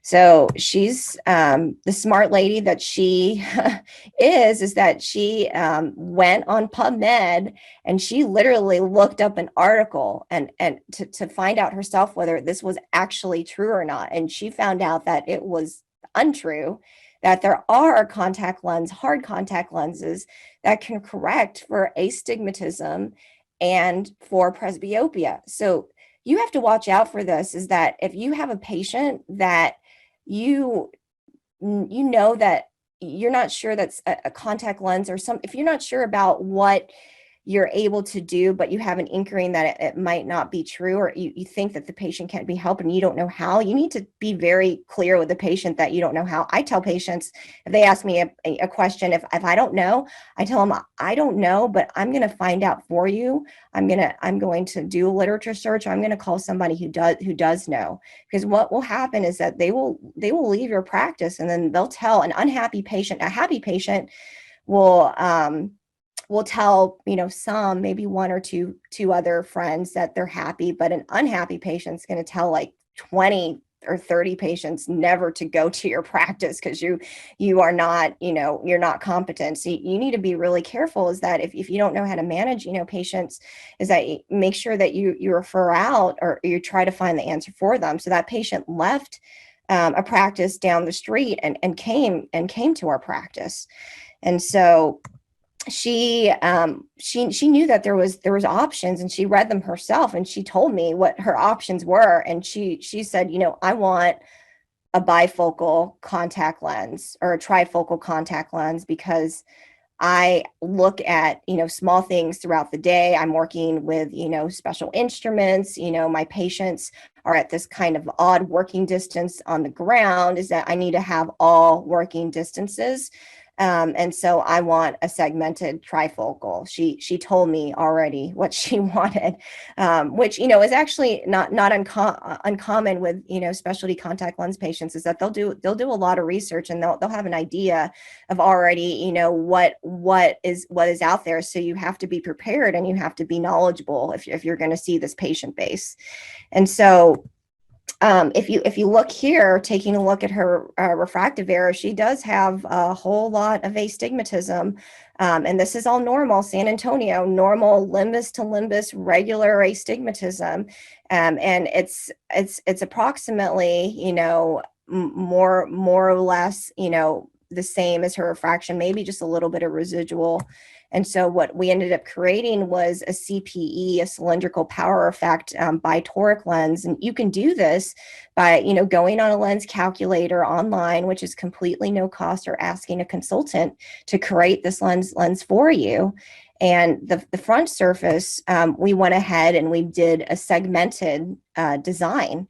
A trifocal, where we went ahead and we customized the measurements of her palpebral fissure, and we made it to fit her, exactly. And she saw 20/20 at distance and near, adequate, intermediate distance for her, which was, the length of where her patients sat, on the floor when she's seeing them. And then also she could read all of her special instruments that gave her the special readings up close. So very happy patient. She's been a patient of mine for the last 2 years, and she also actually has glaucoma. And so now I manage her glaucoma too. And so very, very happy patient, regular, comprehensive, patient that is able to be in a specialty contact lens. And so here's another patient I wanted to share with you, another high astigmatism patient with dry eye. So he actually came in because he was actually suffering from his dry eye. He was told by his allergy specialist that he had dry eye. So he found us, and he wanted his dry eye treated. And he happened to mention that he also, was he rode a motorcycle, and he wanted to be able to ride his motorcycle without his dry eyes affecting him. And he wished he could wear contact lenses, but his most important thing was that he wanted to treat his dry eye. So that's what he came in with. We went ahead and we did a dry eye workup. You can see here his OSDI is 21, which is, more mild to moderate dry eye, but he did have, a rapid tear breakup time. He had some corneal changes. And so we also happened to refract him because he wanted a refraction at that visit. So I went ahead and I did that. And you could see he's got high astigmatism and also myopia. And so regular, again, astigmatism, and very, very common, again, and where from my part of the world, regular limbus to limbus astigmatism, high astigmat. And so for this patient, we went ahead and we started him on dry eye therapy, but he was really interested because he knew that I also was a contact lens practitioner and specialized in that. And so he asked about contact lenses. And I said, it's not that you can't wear contact lenses, is that we have to treat the problem first before we go ahead and we initiate contact lens wear, or we have to get it as in control as possible. So I told him about the two options. As I told him about, GP lenses. So GP lenses do not dehydrate, unlike soft lenses, which he had problems with. Soft lenses are prone to desiccation and dehydration. Once they dehydrate, they don't fit well, so they can fall off, like he was complaining. And the optics are poor. If that lens is wrinkled up, even in a small kind of way, is that their vision is going to be blurry towards the end of the day. So GP lenses are not prone to desiccation, and even in a lot of cases can help and treat therapeutically, dry eyes, like Dr. Kramer was saying, you can treat severe dry eye patients like Sjogren's and graft versus host disease patients. But, a lot of just regular patients, regular refractive hyometropia patients who have, iatrogenic dry eye or just, dry eye because of maturity or because of hormones can specialize. You can put them into a specialized contact lenses, and then they will be willing to invest in that, completely out of pocket. So scleral lenses, we know, can actually, it's an optically active device. You can put the refraction on it, but it also is a treatment for dry eye. So I educated him about that option. And then I also told him about orthokeratology, is that you don't, if you can't wear a contact lens during the daytime, so you can wear a contact lens at the nighttime, you don't have to worry about dryness or desiccation at all. And, it's really interesting is that there is, just small literature out there, small amount of literature out there is that, with patients who do, do orthokeratology lenses in comparison to soft lenses, is that they report, better, comfort, a much greater or lesser, OSDI score in comparison to a soft lens. So if you have a patient who you can't fit into a soft lens and they're complaining of their dry eye concerns, is that orthokeratology is a great option. So his assessment and plan for that day was we went ahead and we treated his dry eye, and we talked to him about his specialty lens options, and he was going to return in a few weeks. And if his meibomian glands didn't look any better, I was going to consider doing, a heated evacuation of his meibomian glands, and, to consider contact lenses in the future. So we went ahead and saw him back, and we put him on these topical therapies, and his OSDI was much better. He reported much better comfort. His eyes were very, very comfortable at this point. And he told my staff, he's like, I want to do orthokeratology. I read up on this. This is what I want to do. So we went ahead and we initiated his contact lens evaluation that day because his OSDI had went down. His surface looked better, and so I went ahead and I used another software design and I empirically ordered these lenses based on the measurements that I got from my previous examination. So this is him 3 months post-treatment, is that you can see that he is very well treated. He sees well in the daytime and then also at nighttime. And so I do have one more case, but I'm going to go ahead for the purposes of time. I'm just going to go ahead and skip that. And then we're going to go ahead and go to, some of the other questions that Dr. Wu had posed while we were, coming up with this lecture, is that, how to provide that the level of care to these patients, when you're incorporating them into, an incredibly, busy practice. Is, scheduling is actually a really important thing. So this is something that I'm still constantly working on and changing. I actually changed my whole scheduling infrastructure of how I see patients actually last month.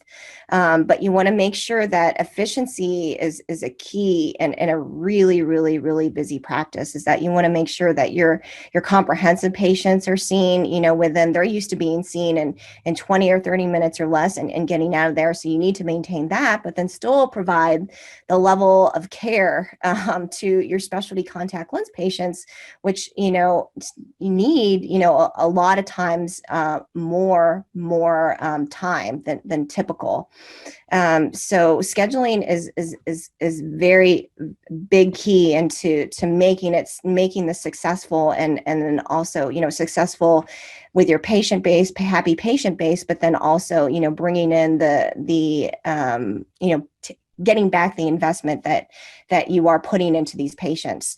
So in my practice, all of my exam slots are exactly the same time, whether they're a specialty contact lens patient or a glaucoma workup or a dry eye workup.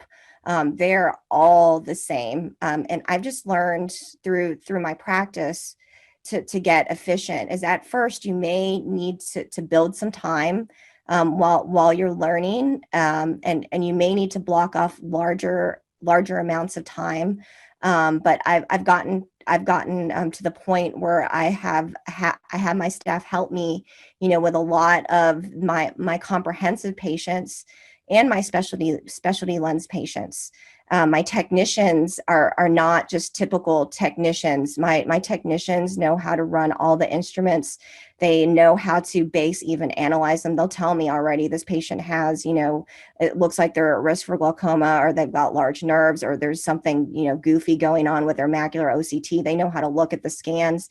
They know how to fill out charts with the appropriate HPI and chief complaint. They know, the medical codes, the 99 codes and 92 codes, what needs to be filled out, which is very important. If they can, fill that out before they get into the room, that's great. We have software to incorporate some of this so that we can take history, on the front end, so that we don't have to worry about this in the exam lane.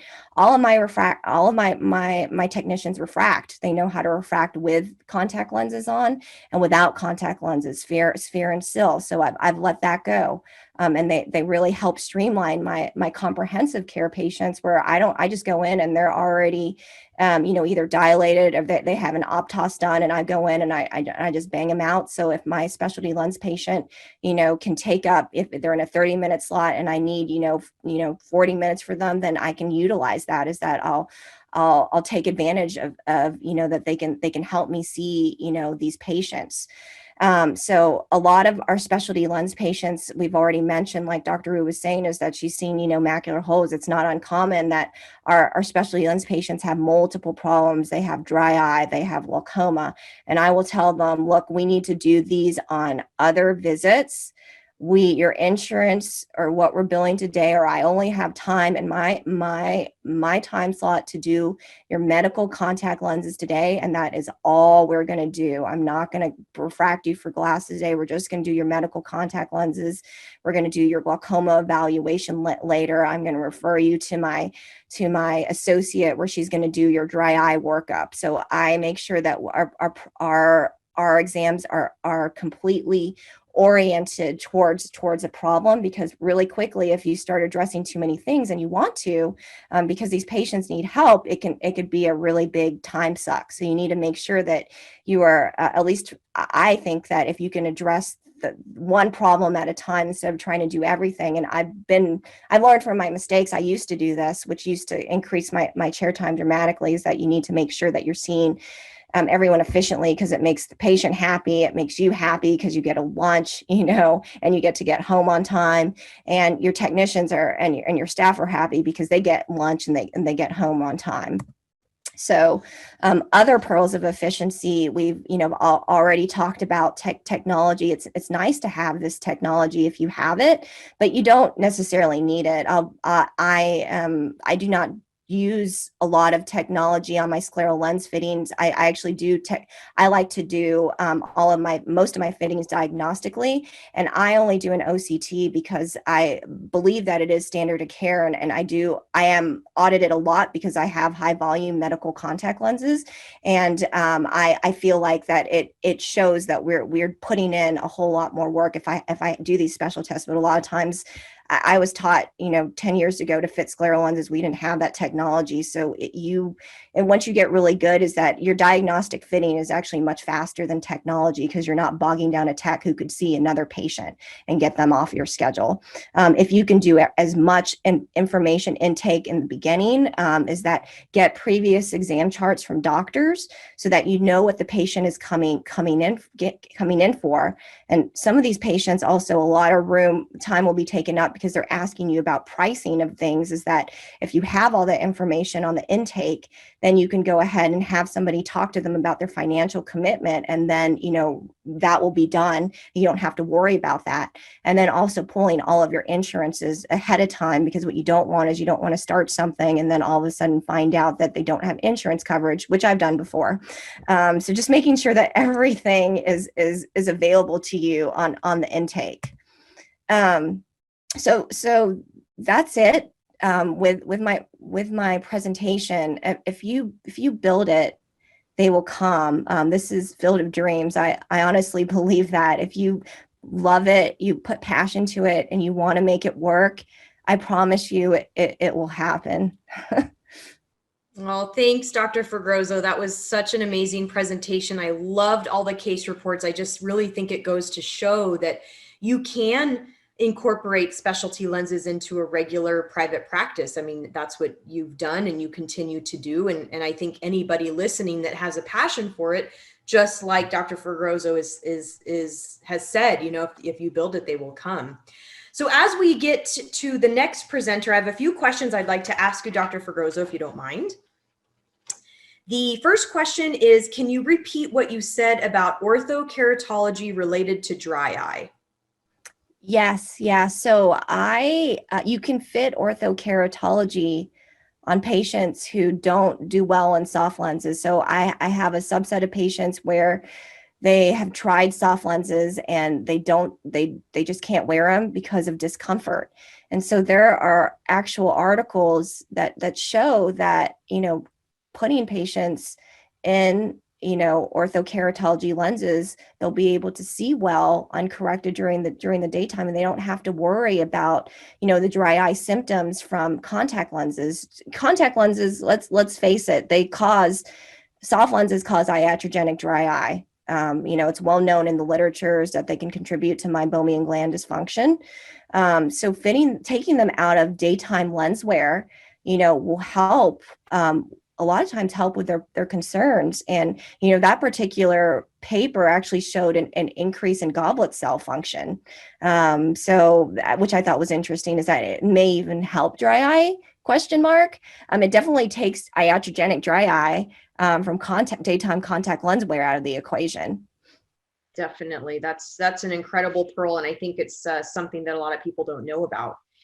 This is a great question. I get this all the time. I'd love your comments, Dr. Fregroso, but I am a recent graduate, and it seems like we're learning all about specialty contacts, all the different types during school. And it seems like scleral lenses have become incredibly popular and are taking over. Can scleral lenses do it all, or is there a place for some of these other types of contacts? No, scleral lenses can do a lot. They're amazing devices, but it's not everybody's cup of tea. Is that some patients have you know, concerns with handling, and they can't insert such a large lens. And some patients, there's a large subset of patients who, you know, are in corneal GP lenses, and they will not. I tried to actually refit a corneal GP patient who was very happy in her corneal GPs into a scleral lens, 2 of them, and they stayed in their corneal GP lenses. Is that there's still a need for them, and, you know, there's still a need to understand how to fit them, because in my opinion, knowing how to fit a good corneal GP lens, that is actually the basis for every single lens design: orthokeratology, scleral contact lenses, even soft contact lenses. And so understanding how to fit that design and the ins and outs of it will actually expand the knowledge base on, you know, all of the other more difficult, larger lens designs. So don't just drop that one off, please. Yeah, that's something that I think a lot of students and practitioners really need to hear, is that scleral lenses, they are amazing. I obviously, all 4 of us on this panel love them and we use them a ton, but there is definitely a time and place where you can use them, where you can't. And sometimes even with safety, you know, some of the corneal transplant patients that I have fit have kind of taken a turn for the worse with scleral lenses, and so it's a safety issue for some of the patients. So I really think that if you know how to fit corneal GP lenses really well, it is a major advantage and a leg up on a lot of other maybe competing practitioners. I have another question that was for you, Dr. Fregroso. When you're having a regular comprehensive clinic, and you have a patient, let's say they have presbyopia and they've got astigmatism or they've got some other issue, how do you have a conversation with a healthy patient about specialty contact lenses? Sure. So you tell them that the regular contact lenses out there are fairly good, but because you have a complex prescription, you're just going to see much better in a lens that's more customized for you. You know, when I look at your corneal topography, you know, I can tell by your eye shape is that you're going to be able to see if I go ahead and if I make the diameter larger. So in a lot of my patient base is that their HVIDs are actually larger. They need, you know, steeper lenses. I can tell that, you know, is that we could probably get a regular soft lens on your eye, but you're most likely going to see better in a specialty contact lens. And so it's definitely well worth the investment, especially if you want to be out of your glasses consistently most of the time, out of your reading glasses most of the time. So you just have to educate them about what's out there. And if they choose, you know, a typical lens design, that's fine. Let them experience it. And then, you know, then you can share with them the customization if it doesn't work out. Yeah. And you mentioned some of the orthokeratology designs in your presentation, and somebody had asked, do you know which orthokeratology designs are empirical?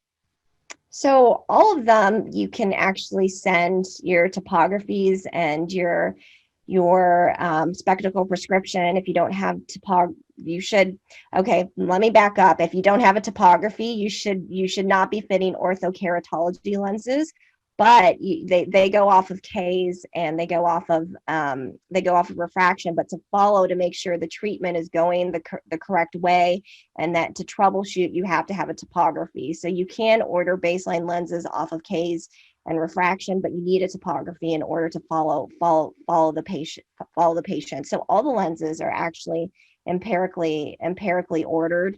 I'm just now starting to dabble in complete customization, which another doctor in Italy is helping me do, that I'm now starting to look into. So I'm still doing some empirical, and I'm just now starting completely customized.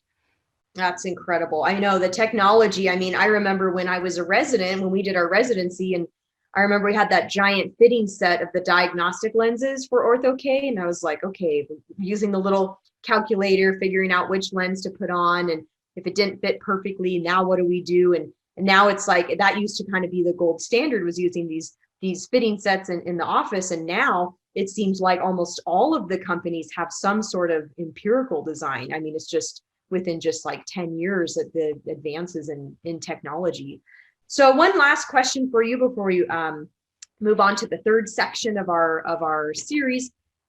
If you wanted to integrate a specialty lens practice into an existing clinic that is heavily based with Medicaid type patients, is that possible?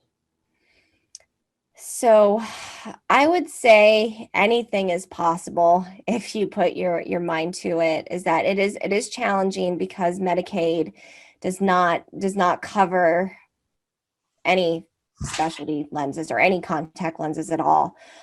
So you have to, you know, make sure that you are trying to integrate this, but understanding the patient, not to lose your regular patient base. Your patient base is going to turn into a different kind. You'll have your Medicaid patient base, which you enjoy seeing, but bringing specialty lens patients into your practice will morph it into something different.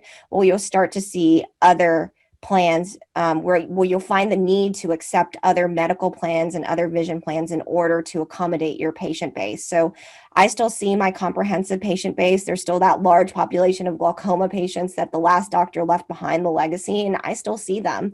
But now I've brought in completely something different, and my infrastructure has changed. His infrastructure is still there, but it's now, you know, with mine incorporated. So you'll see your everything will morph. If you want to still continue to see Medicaid, which, you know, is a very, you know, difficult population of pediatrics, you know, I think you should still continue to see that, just to make sure that you can still, you know, see those patients, but then try to build room to incorporate your new growth for specialty lenses as well.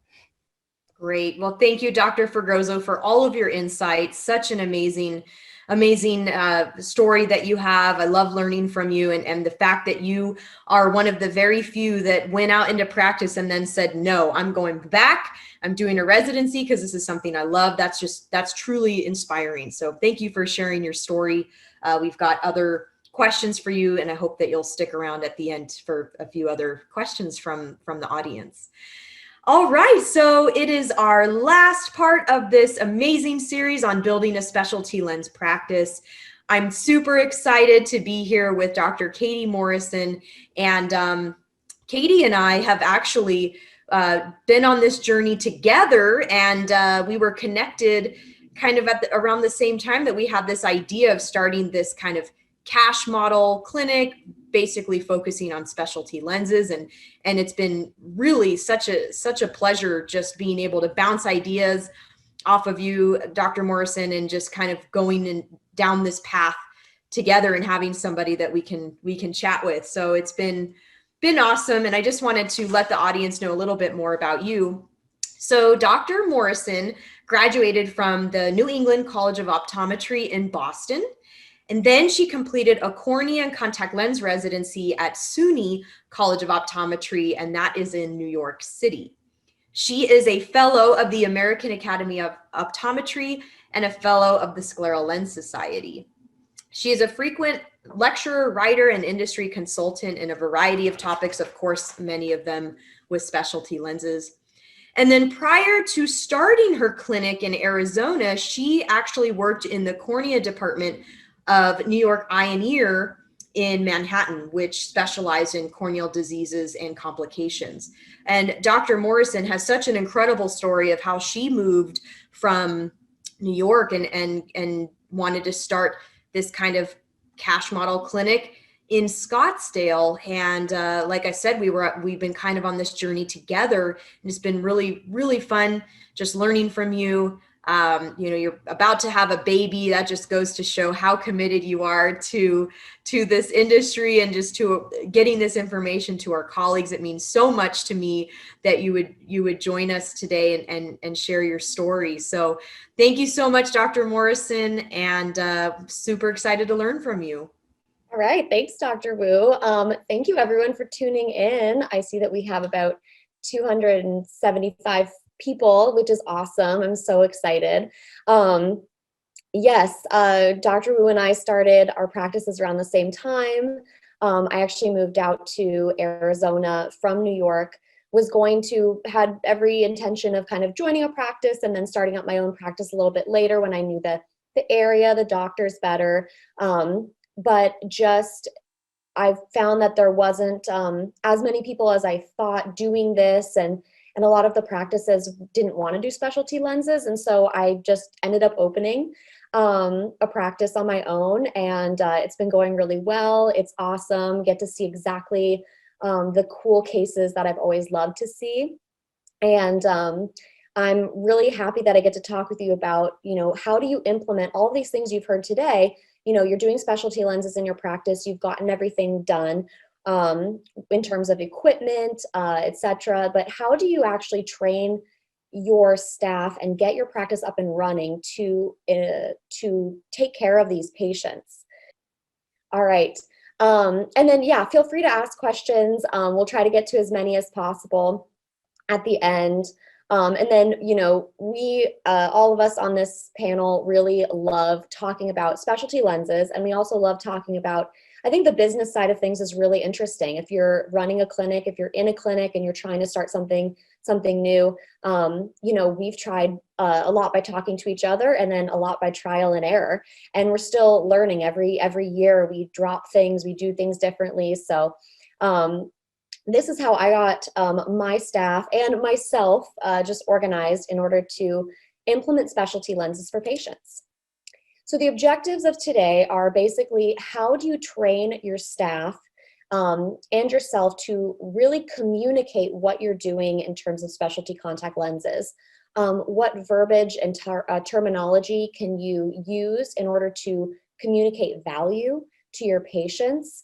What should your staff help with? What can they help with? Short answer, anything you want them to. It just takes time to train them. And then some really concrete pearls for phone etiquette and training that I've been doing over the past couple of years. That's been really helpful. So yay, you're offering specialty lenses. You're excited. You have your fitting set in the office. You're ready to start going. Now what? What do you do? So the first thing is get the word out, as the other docs mentioned. Getting the word out to different providers in the area, getting the word out on your social media, getting the word out on your Instagram, Facebook, your Google My Business, which is an awesome tool to use and pretty underutilized tool. Getting the word out via SEO, etc. But also, when you're doing that and sharing with your patients, oh, we're offering this new service, also share it with your staff, because you never want to have a patient call in for a prosthetic contact lens and your staff is like, what? Oh, I don't know anything about that. Which hopefully they wouldn't do, and they would just fake it till you make it. But get the word out to your staff first, and then you can kind of put the word out online, etc. And who do you share this with? As you've seen from every one of our presentations, all your patients. So new patients that are coming in, patients that you already have. I always ask all patients who come in, even if they're just comprehensive. I don't do as many comprehensive exams as I used to, because the specialty lenses is really taking over my practice. But when I do see comprehensive patients, I do say, do you wear contacts? Do you want to wear contacts? A lot of times patients will say, I would say maybe like 4 times out of 10, oh, I used to wear contacts, but I don't really like them. And you can say, oh, well, there's a lot of new things. Why did you not like them, etc. And even offer those like soft specialty lens services. So yeah, getting the word out to all of your patients, not just new ones, not just people who have keratoconus, but everybody. And communicating all of this with your staff so that you can have a really smooth transition in your practice.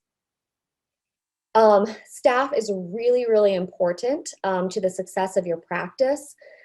Specialty lenses are an amazing thing to offer. We have all seen how life-changing it can be for your patients, but they're complex.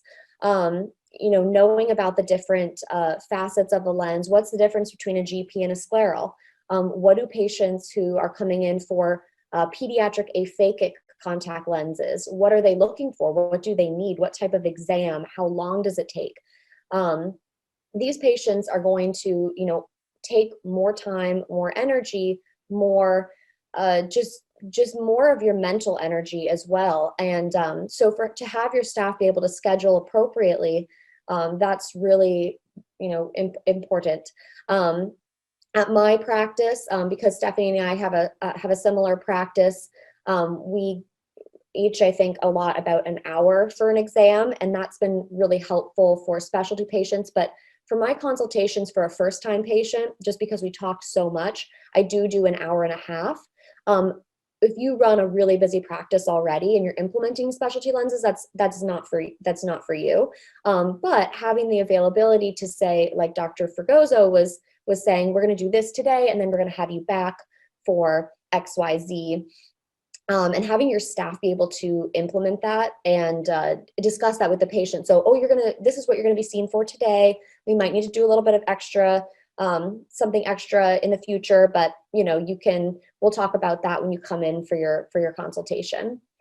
And the staff is the main person that's going to educate your patients. You can do all the educating in the office, but if you only have a certain amount of time with patients, especially if you schedule on a every 20-minute basis or so, you're not going to be the one that gets to talk with them about the pricing, about when they come back, etc. Or at least if you do, you have to do it really fast. And so the staff is going to be educating your patients on the phone, in the office, after all the appointments. And specialty lens patients do have a lot of questions, especially if they have been fit in specialty lenses or just general contacts in the past, weren't happy, they kind of know the ropes already. They are going to call in with just a lot of questions. And the more that you and your staff know, pretty much everything as the doctor, but the more that your staff knows about each thing, the more it instills a confidence in your office. Like, these people know what they're talking about, and they are really the people to take care of me. And I think this is kind of all of what my presentation is about, is that you want to be able to have your staff give your patients enough knowledge for them to say, oh, I could have gone to this doctor, but I'm coming to this doctor because they really, really know what they're doing. Their staff is very knowledgeable. They know exactly how to help me. The more the staff knows, the more the patients trust you. Oh, they've seen this so many times that the front desk knows about what kind of contacts I wear. And I would say for patients calling in or patients that you're going to be having, you're going to have about two subsets of patients. One is going to be a patient who is recently diagnosed with something. These are mostly in terms of referrals. This is a patient who was recently diagnosed with a condition, and then they were referred to you for specialty lenses. But they don't really know a lot about their condition. Maybe they were they had talked about it briefly with the other doctor, but they're not really sure what they need, and they're not really sure what the process is like because they've never gone through it before. Maybe they just wore soft lenses in the past that weren't really working, etc. So these patients are going to need your staff to know about their condition and what kind of lenses do you typically come in for. If you have keratoconus and you're referred to our office, what is keratoconus? And then what types of contact lenses are you usually wearing if you have keratoconus? Some type of rigid lens generally, and then educating these patients on, oh, if they ask questions, you usually use a rigid lens with your type of condition. The doctor will evaluate you and they'll talk to you more about it, but this can really help you see and be much better than your glasses. Just little things like that on the phone really help these patients to feel like, oh, okay, like this, I'm in the right place. And patients who are previously diagnosed, these patients are the other subset of patients. These patients know what they have. They have been through probably different types of contact lenses. They've been through surgeries. They have a real breadth of knowledge that if your staff knows nothing about their condition, it's probably going to not put them at ease. And the more that you know and can say, oh, yeah, the doctor has done many of these. This is what they usually do.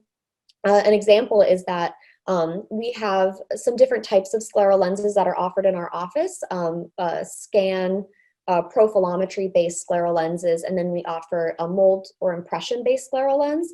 And these are more for patients who have had difficulty with sclerals in the past, etc.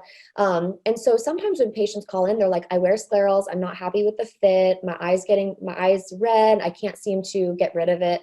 And then my staff member on the phone says, oh, we've had patients like that in the past, but we have tried this type of lens on them, and this is something that's really cool. Maybe this would be an option for you. This is what the doctor offers. And then they say, oh, okay. And sometimes she even gives them the link to our website so you can go look up, what is she even talking about? And then they say, oh, okay, like there might be something for me here. And then guidance through your process. When you have a patient on the phone, make sure that your staff can guide them through the entire process of what it takes to get specialty lenses and kind of what to expect. The education of your staff goes through all of these types of things: lens types, the patient experience. If they have keratoconus, they're coming in. What are they going to be doing on that first exam? Are you going to be taking measurements? Are you going to be talking with them about options? Is the doctor going to look at them for how much time? And then what types of ocular conditions do you mainly see? And again, like I said, my staff member is really good at redirecting patients to our website in order to show them more information. You can read about this information. And then the last, typical reimbursement amounts. So Stephanie and I have both cash-based practices. So this one was really important to me in starting my practice. I wanted everyone coming in to know approximately exactly how much it would be for the exam, and then approximately how much it would be for lenses, etc. Again, you might not know what lens they need, so you don't have to add that, but just giving them a ballpark. If somebody who is used to just going in for a typical eye exam and now they're coming in for a scleral evaluation, that's going to be a much higher cost to them. And they might be used to going in and paying nothing, or going in and paying like $30 for their copay and then having everything else covered. When, as we know, with a lot of medical insurances, et cetera, sometimes it's really hard to get reimbursements for specialty lenses. And so when you don't get anything back and the patient thinks it's going to be covered, there's that disconnect there where they're like, whoa, I'm surprised. And then the sclerals are more expensive than a typical soft lens, or maybe even just like a pair of glasses, not always, but a pair of glasses. So typical reimbursement amounts is something that, you know, you can look up beforehand, and we'll talk a little bit more about that. But if you do take insurances, just kind of have in your staff member's mind, like, what typically does this go for, and what typically do you get reimbursed? So my tip number one is fit your staff with specialty contact lenses. So if you have staff members that wear contacts, maybe you could fit them with the newest in a scleral, a hybrid, a GP lens, even a custom soft lens. This is my mother. She helps me out around the office throughout the week a little bit, and she was really unhappy with her multifocal soft contact lenses, and she's getting really bad dry eye from her glaucoma medication. And so I said, oh, I should just fit you in specialty lenses, which is what I do for all of my patients. It didn't even occur to me because she's my mom, of course. But I had her, she wanted to try the mold-based scleral lenses, where it's basically you put a mold in the eye, take out the mold, and then make a scleral lens out of that mold. And so here's her learning how to put on her scleral lenses, and she's doing an okay job.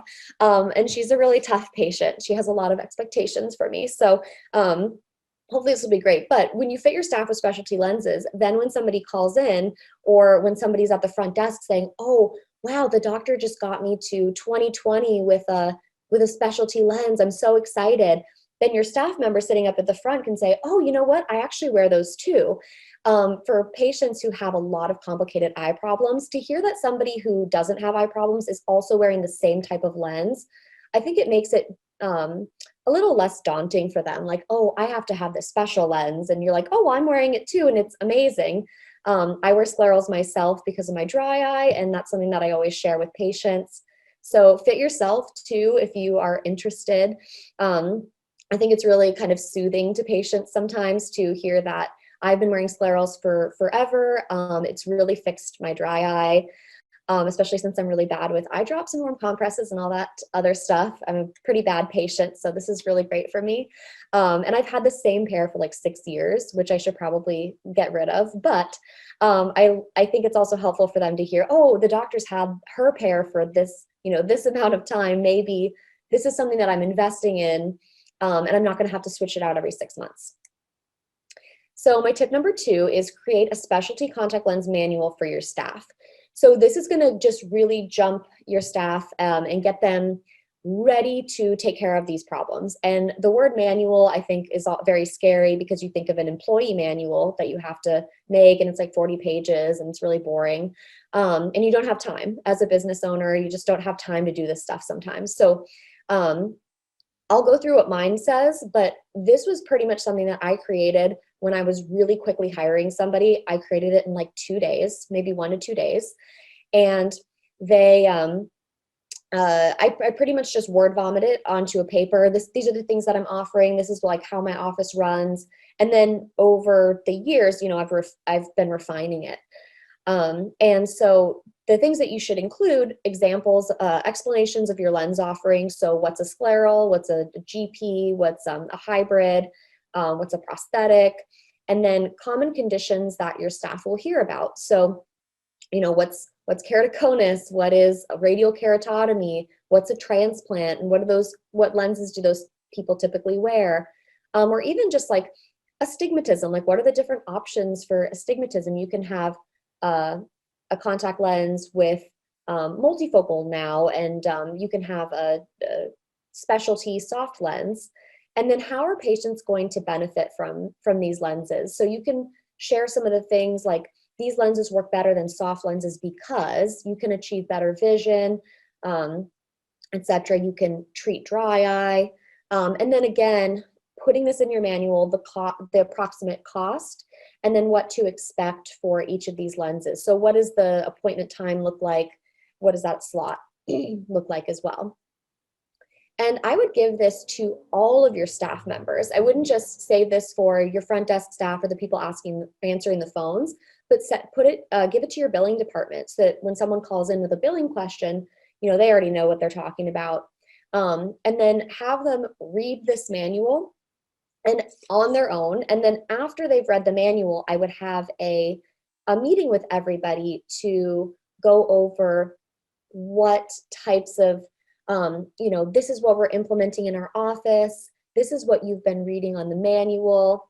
You know, talking with them about different things that you would have in your office and answering any questions, because they've already read over a lot of the information and hopefully they've looked up a couple of things themselves. But after they've done that, you can give this meeting and then you can answer any questions that they have. So this is just screenshot from my manual. You'll see it's not perfect. There's probably some typos. I made it really quickly a while ago, but one of the bullet points is these frequently mentioned conditions. So training your staff on what are eye conditions. And this is probably helpful for really any type of eye condition, especially if you have a staff member that doesn't have a lot of experience. They've never worked in the eye care industry before. They don't really know what astigmatism is, or maybe when someone calls in for myopia control, they don't know what myopia is, or they've never heard of it in that term before. And so just frequently mentioned conditions is a great thing to add, just so they can know what you're talking about. Especially things that are a little bit more niche, like radial keratotomy, it's also called RK. Generally, like what kind of lenses would you recommend? And then I have at the end, like what type of appointment would you schedule them for? And you don't have to have like names for your appointments like I do. You can just say like schedule for 30 minutes or schedule for 1 hour. And that way they know on the schedule that you don't schedule this person for a 15-minute exam because they're going to take a lot longer and then you're going to get backed up. And then I have over here like on corneal scarring, they may feel self-conscious. They may want a colored prosthetic option. Some patients have visual needs, but they also have other types of needs. And it's not that your staff member is going to recommend anything to them, but if the patient calls in saying, like we have this frequently enough, you know, I wear this lens to help me see, but I also want to cover up this thing that I'm seeing on my eye that I'm really self-conscious about. They can say, oh yeah, okay, we have the ability to do these prosthetics and add them to sclerals or whatever you may do at your office. But just to have an awareness of this is what patients usually go through. And then contact lens, like anything that you have that makes your office unique. Maybe you have some really cool topographer or a great OCT. These are like some different lenses that I have, but there's different types of lenses in general. And to just say, oh yeah, if someone calls in saying, I read about the blah, blah, blah lens on your website, and you can say, oh yes, this is what lens we have.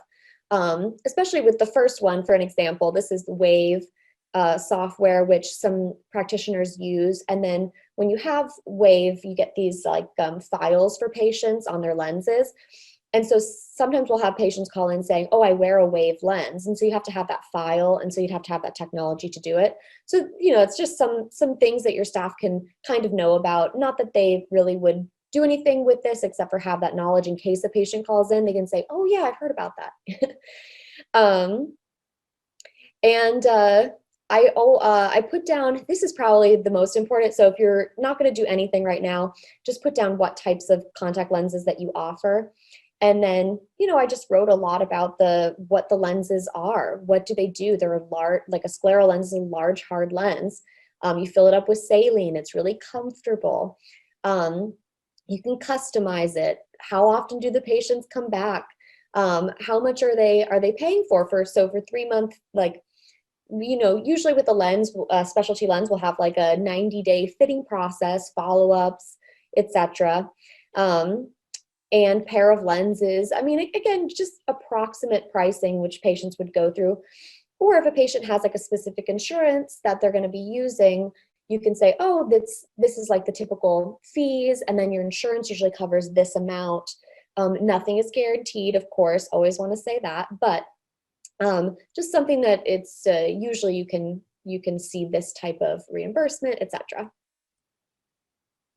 And then this is just, again, screenshotted from mine. Yours will look different, but frequent doctors who refer. So I have different types of doctors who refer to our office for specialty lenses, and this is their specialty, and so this is what they're generally referring for. So if you hear this, you know, this first name, this is a cornea specialist, so they're usually referring for something like specialty lenses. And this doctor prefers, he likes scleral lenses a lot, so I did put that on there. But again, scleral lenses are not the end all be all. You can really fit the patient with anything. They're just sending them over for a consult.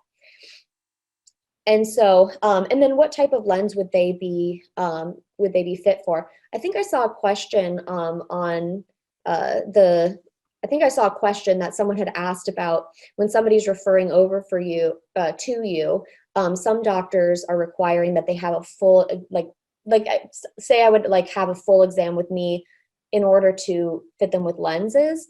I don't do that. I'm just, again, like Dr. Kramer was saying, I'm just the contact lens doctor for them. So if they've seen this other doctor, I don't need a comprehensive exam. It's not going to be that whole comprehensive fee and then the specialty lens fitting. It's just going to be a contact lens fitting with this like intake exam because they've already seen somebody outside. So that's what I do. I mean, again, everybody's office is different, but that's what I do. Other things that I have in this manual are a phone answering script. So what does my staff member say when somebody calls in? You can put whatever you think would be good, like, hi, my name is blah, blah, blah, I'm calling, how can I help you today? And then the patient would say, hey, I'm coming in because I heard about these special contact lenses and I want to see if they would be helpful for me. And so your staff member would say, oh, okay, like, you know, what conditions do you have, what doctors referring for you, etc. And we'll go over that a little bit more, but also in the manual, services offered. So all of our types of exams I put in that manual, and I just said, this is a comprehensive exam, and this is what it includes. This is a specialty lens exam. This is a contact lens follow-up. What are they going to include? They're going to include all of the imaging that you need. And if you bill separately for an exam and a topography, which a lot of offices do, just say, oh, you usually come in for an exam. We usually do a corneal topography. They'll bill the exam, the topography, etc. I think having everything up front is really helpful in these cases so that you don't have a lot of tiny lined items that people are getting billed for again and again, and they're like, oh, I don't even know what this is. But having that as an expectation, you're going to get this type of imaging, and that's really helpful. And then again, like, not to beat a dead horse, but approximate cost of the appointment, professional service fees, the lenses cost, warranty, what insurance will and will not pay for. A lot of times when patients call in, they want to know exactly what it will cost for certain things, like, because they're that second subset of patients. They've already been through sclerals, they've already been through this type of contact lens. They're calling in because they're interested in something that you're going to be doing for them. And what would that look like for them? And you don't have to give exacts. Like, of course, anything could change, but just approximately what these people would be looking at. And crucial first step, the intake phone call. This is probably the most important phone call because the patient's usually on the phone for 5-10 minutes or so, setting up an appointment, and your staff member can ask them, who's referring you, what conditions do you have, what types of things do you need from us, what are you looking to have? And they'll probably say, oh, I'm looking for contact lenses, I have a corneal transplant, I'm referred by this doctor. And that's why we add the list of referring doctors, because again, it instills that confidence that, oh, this doctor is referring you. Oh, yes, we see, we see their patients. We see their patients often. Oh, I know that doctor. And so they're like, oh, okay, this office is already familiar with my current doctor. If a lot of patients really want you to have the old records, especially specialty lens patients, they do love you to have their records if they've had like multiple surgeries, different things like that. And so if you have a relationship with that doctor already where you can just call in and ask for the records, that's always really helpful for them, and they feel like they're being taken care of.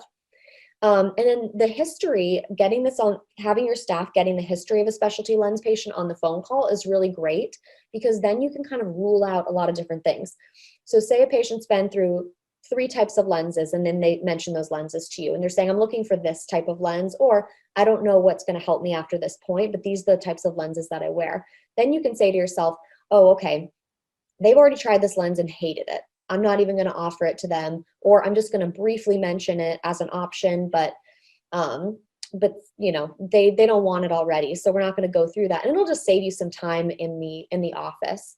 And then what's their surgical history? So what is this patient looking at in terms of surgeries? A person with 2 glaucoma surgeries and a corneal transplant in one eye is going to be a candidate for much different things than somebody who just has like a mild keratoconus or just a dry eye. And that can help you think in your mind before they come in, these are the types of things. So what I'll have my staff member do is I'll just have them input some information into the patient's EMR, just under this little area that we have for like intra-office notes. And it's things that the patient has like freely shared and that they want me to know. And so when they come in, I can say, oh, I've already like heard about you, but like, why don't you tell me a little bit about yourself? And I think you already hearing about a lot of the things that they have is helpful to these patients, because the lenses are, a higher investment than just getting a soft contact lens and a regular exam. Yes, again, insurance / self-pay / alternative financing options. I'm noticing that more and more, and I'm wondering if this is the same for everyone out there, that a lot of patients are coming in and they don't have insurance, or they have such high deductibles that nothing is really paid for anyways. So communicating the out-of-pocket costs is very helpful. As Stephanie said, I'm having a baby very soon, in a week. And so this is something that I've noticed that other doctors' offices have been doing with me lately that I'm actually really liking. I'm self-employed, so usually we're self-pay for our medical coverage. And so they'll call me before, even if I have a insurance, which I do, and they'll call me and say, oh, hey, we wanted to discuss like your possible out-of-pocket costs before you come in. And they'll say, due to your insurance, it's going to be about this. It's going to be approximately this much, just so you have an awareness of that. And I thought that was like so nice for me to know, and so helpful, just so I'm not going in blind and ending up with a bill of X amount of dollars. And it just seemed really considerate of the other doctors' offices, and I like to do that as well.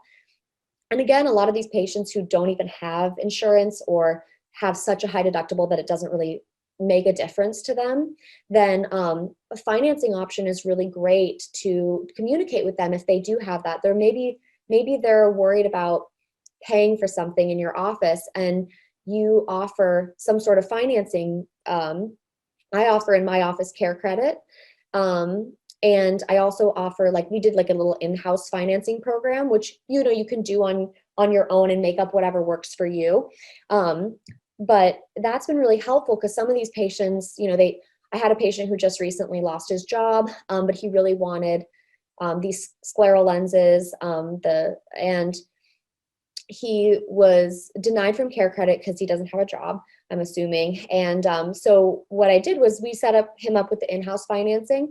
And so he still is getting the lenses and he's making payments on them. And he's really happy that this is something that he can do, because he doesn't have insurance and he doesn't have anything else. So this is really a great way for him to still get what he wants, and not feel like he's being put out on one exam. So, and when you're setting up this appointment, this is a great thing that I actually heard some of the other doctors say as well.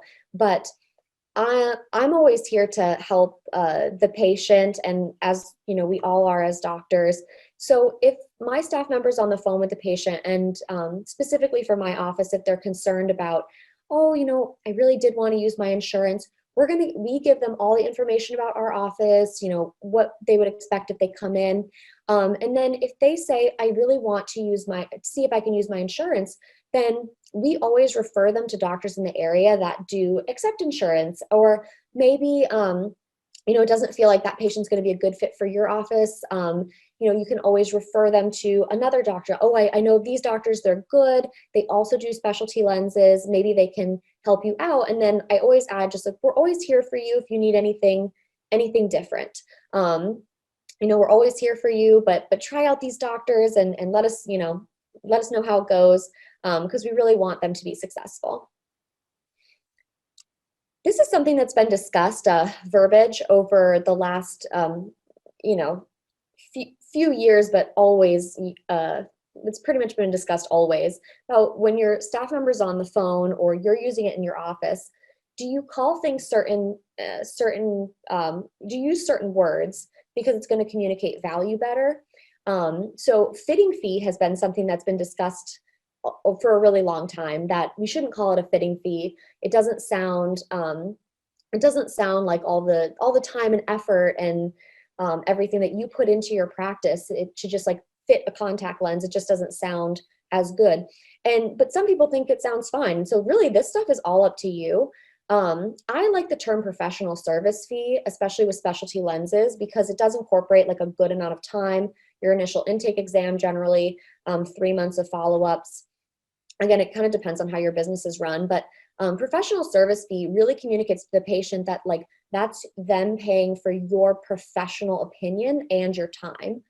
And so anytime they're in the office with you, which could be unlimited for the next 3 months, then that's what they're paying for. That's what they're investing in, instead of just a fitting fee, which is like, oh, I fit you with a contact, and then, I don't know. I think that sounds a little bit better. But again, I call some things fits as well. So I kind of go back and forth, but this is what's on all my documents. And then if you're having a specialty lens patient in for the first time, do you call something an exam or do you call it a consultation? I liked the first exam for me to be called consultation. I think Stephanie does this as well. I liked it to be called consultation because not only if you're doing specialty lenses, you know what you're talking about. They're paying for your expertise and they're coming in and seeing you because you have a special niche, right? They're not just getting a general exam. They're talking to you about what they need.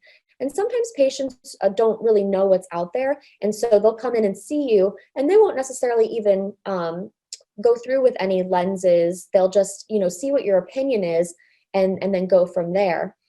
Sometimes you can find these specialty lens patients that are 20/20, but they're still like, can I get that 20/20 plus? And they have keratoconus and all these different things. And so you just talk with them about what their options are. And sometimes because they're 20/20, they don't even do anything, but the consultation is like they're consulting you as a professional. And so I like to use that for the first exam, like I said, but, and then investment versus expense. So these lenses are generally pricier. Obviously they last a lot longer than soft contact lenses. If you're getting like a rigid lens, it will last you probably longer. And just saying it is like, this is an investment. It's like the first time that you're being evaluated for these lenses. And instead of calling it like expense or expensive, especially with your staff members, to not refer to it like that, just to say like, this is all the things that you get. This is like the lens. It's really great. It includes all of these things. I like the term investment better because that's really what they're doing is they're investing in their health of their eyes, their vision, a product that's going to last them a long time. And then I love the word designing as well. I use this a lot in my practice. You're not just ordering a lens and looking at a lens and ordering it. You're designing it. You have knowledge in your head that you got from school, from going to lectures, from seeing your patients, from having experience. You know what to do with these patients and you know how to alter the lenses to fit around their eyes. You're not just fitting a lens, you're not just looking at it, but you're really designing something that's going to be customized to their eye. And that's that's a great thing for them to hear, because that, you know, when they leave the office, you're not just done. You still have to go in and design the lens, call the lab, talk with them. It takes a long time, and that's, I think, really important.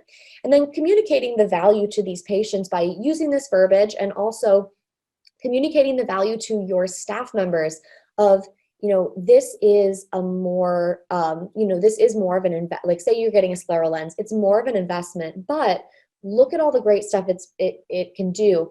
It gives people better vision with better comfort, etc. And share the success stories. We have a lot of patients leave the office and share with my front desk, oh my gosh, I can see so much better. I'm like so happy. Like, these are amazing. And for them to hear that, that's really great, because then they can communicate that on the phone with prospective patients. Like, wow, yeah, we just had a patient in with, who's very happy with this. Obviously not sharing any personal details, but, just sharing the success stories so that your staff knows like what cool things these lenses can be and what you can do with them. And then how the design process works, communicating this with your staff as well. Like, after I see a patient and I'm designing something for them, it does take me like 30 minutes to an hour to design something and like get it in my head, order it, put it into the system. Like, that takes a long time. And then communicating the value too, of like, how long do the lenses last? A lot of times, if you're purchasing a scleral lens or a GP lens and it's a higher cost than a soft lens, they're going to think, oh, okay, I need to replace this every 3 months, but that's obviously not the case. And so having your staff know these things and be able to communicate that with them is really helpful. And then they kind of get like, oh, wow, I'm getting like so much for what I'm doing. And then this is another picture of that cute patient who said I could use her pictures. This is during the fitting process. What can your staff do? Basically anything.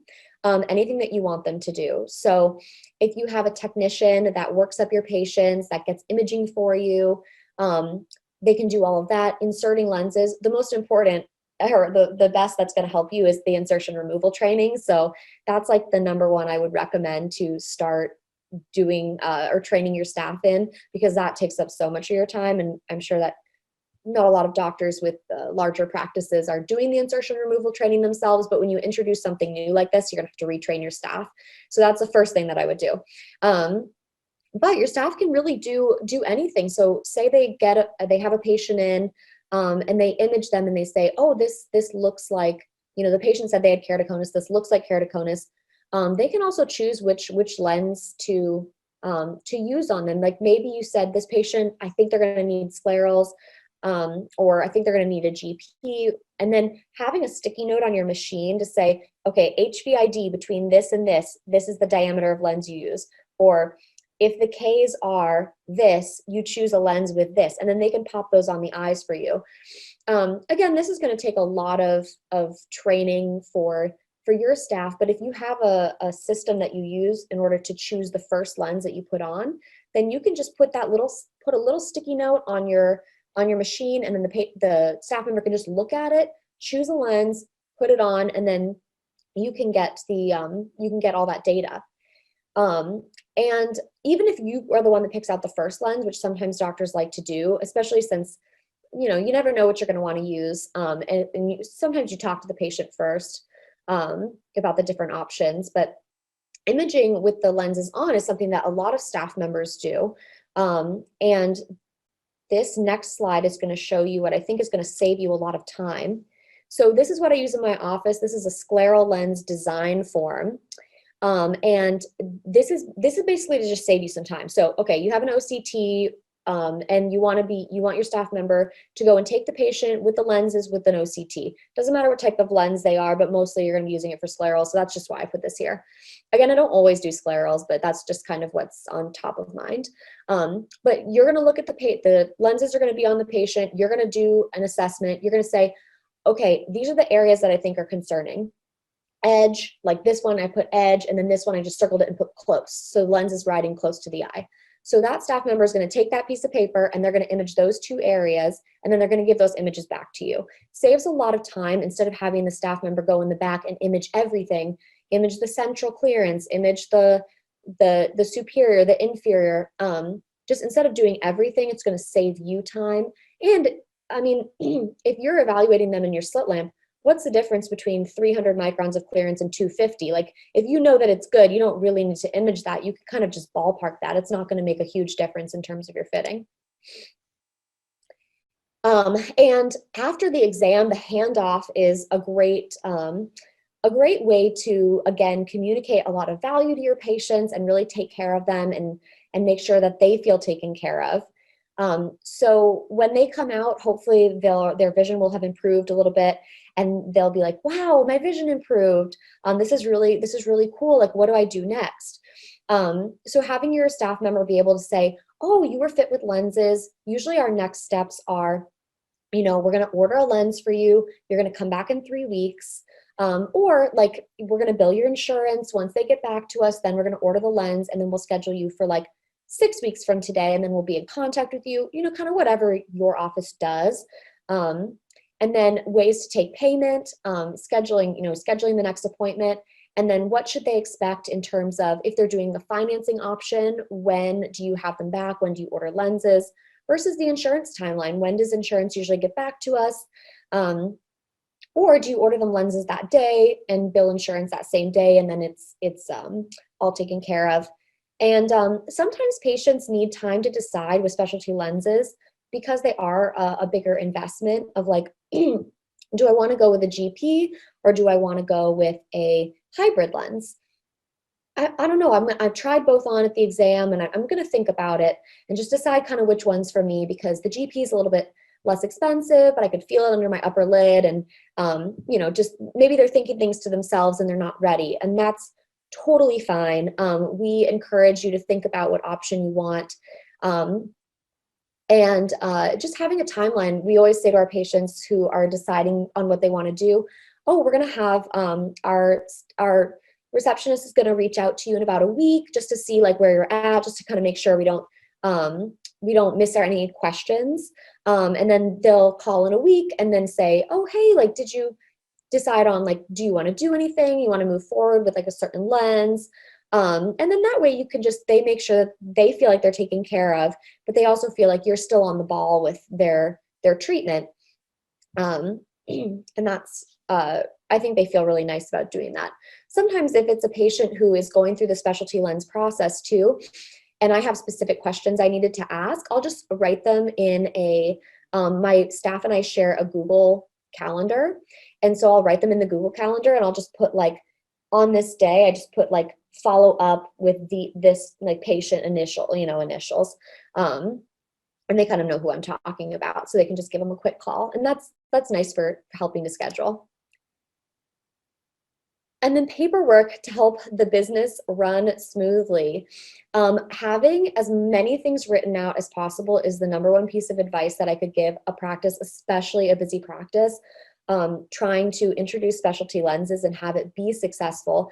And so you don't feel like, wow, this is too much. It's too many questions. It's taking up a lot of my time. Because if you're seeing 40 patients a day, which I think we've all done, it is really hard to field all the questions during the day and still have things run smoothly, especially if, the patients do have a lot of questions about these lenses, and these patients do tend to be a little more high need than just a typical glasses and contacts comprehensive exam patient. So anything that you can write down and you can give to your staff so they can share with the patient is really helpful as well. The advanced beneficiary notice is something, these are all things that you can look up online, especially with the GPLI website. Great resource. But this is something that you give to your patients to say, we're going to bill your insurance, but if your insurance doesn't cover something, then you are responsible for, if you want to go through with lenses, that you're responsible for like this amount, the rest of the amount. And you have to get that on the day of their first fit in order to have it be used later.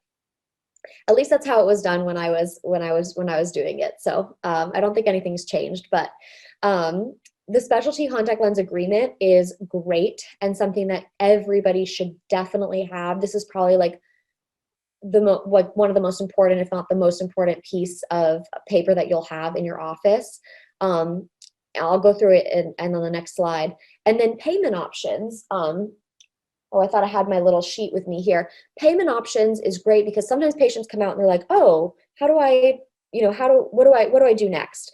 And then I have a piece of paper that says like, these are the cards we accept. We can accept HSA or FSA. These are the financing options that we have. Like if you're interested in like a little explanation, so maybe they can just look down the paper and say, oh, okay, this is what I'm going to be doing if they're not using their insurance. If they're using their insurance, obviously you would talk to them about that. And again, hopefully look it up beforehand about kind of what they might expect. So this is my specialty lens agreement.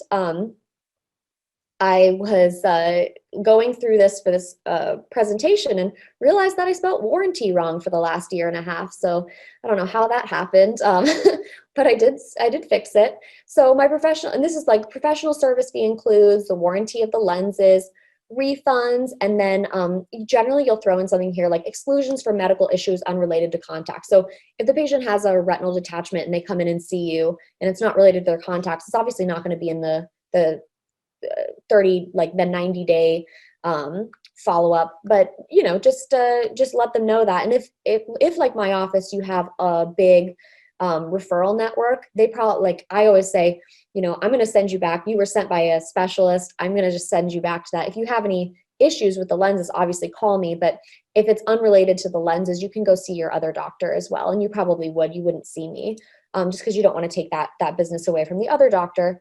Like we were saying with the referral relationship. And here's what you put on your specialty lens agreement: professional service fee, the timeline, how much time do you include in this? Sometimes depending on insurances, sometimes what you'll do is you will bill them every time they come in. That's usually with like a medical insurance. I think it's Medicare something or other. And lens costs. Because I do different types of scleral lenses, what I actually did was I wrote 2 types of professional service agreements. And then I had one for sclerals, and then I had one for regular lenses, or kind of all different types of lenses. So one, I have a free page, so I'll put on there, professional service fee is X amount of dollars, lens cost is X amount of dollars. And then the one with the scleral lenses, because I have those different levels of sclerals, I put all of the pricing on there. And then when their patients in the office, I circle the ones that I think would be appropriate for them. And then they can decide on, do I want to go with a conventional lens or do I want to go with a mold-based lens? The prices are different. Both we can probably get them to a great result. But I do give them that option. I'll just circle it. And sometimes they call me and say, oh, I decided I want this one. And then that's what we do. So the refund policy is a great thing to have on there in case the patient, they don't end up liking their lenses and they want a refund. Obviously, you hope that this doesn't happen, and I would say it rarely does. But I've had my first refund the other day because the woman just tried the lens, and it was the first lens she tried. We just had to make a prescription adjustment. That was it.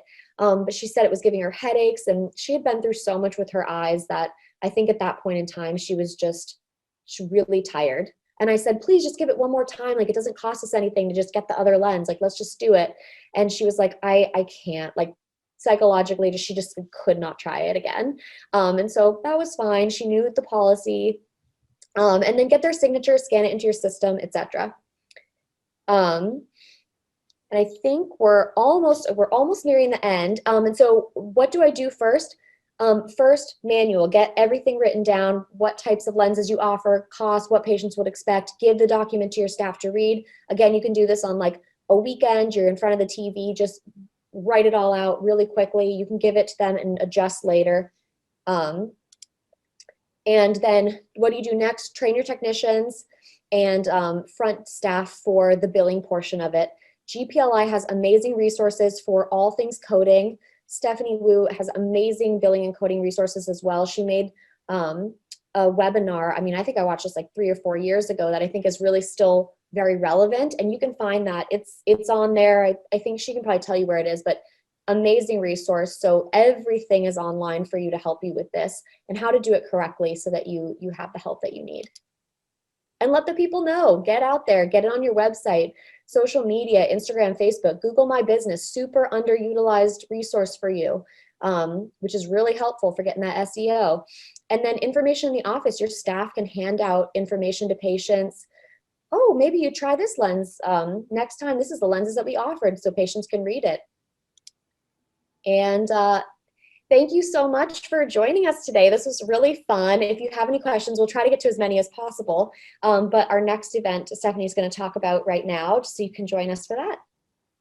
Well, thanks, Dr. Morrison. That was such an amazing presentation, and you've got to be so proud of yourself for accomplishing so much in such a small amount of time. And I remember when we first chatted, you were going to do like comprehensive exams and glaucoma and this and that and specialty lenses, and it just seems like exponentially you have grown into like just a specialty lens clinic, which is super exciting. And yeah, like Dr. Morrison said, we do have another presentation coming up with the immediate past president of the Scleral Lens Society, Dr. Karen Lee, who is also a good friend. She is an incredible speaker, very, very smart. I am super excited to hear from her. And there was a few comments in the chat box that came through about scleral lens filling solutions, and she's going to be going over all of that. I think it's time for an update. There's a lot of new products on the market and different things. So this will be an incredible event. If you have a smartphone, you can just scan the QR code right now to register right away. And then Taylor also put in the registration link, so you can just click on that and register if you have any interest. So this will conclude the formal 3-hour CE event. So if you need to hop off and get on with your day, it was wonderful being together. Thanks for joining. But we are going to stay on, Dr. Fergrozo, Dr. Morrison, and Dr. Kramer and I, to answer a few questions. And we do have a lot that came in. So thank you guys so much. It's just fun to see all three of you guys just having incredible practices, and just kind of, we all came from different walks of life and different paths and went to different schools and kind of ended up doing specialty lenses. So very, very proud of you all. And it's such a pleasure that you guys are spending your Sunday morning with me and all of our attendees. So I think I'll just ask each of you guys questions that came in during each exam chat. So I'll just direct the question to each person. And then of course, if there's anybody else that wants to chime in, feel free. So Dr. Kramer, the question came in for you as far as, at what stage of dry eye syndrome do you recommend scleral lenses? So I think one thing that is important is determining what type of dry eye you're dealing with.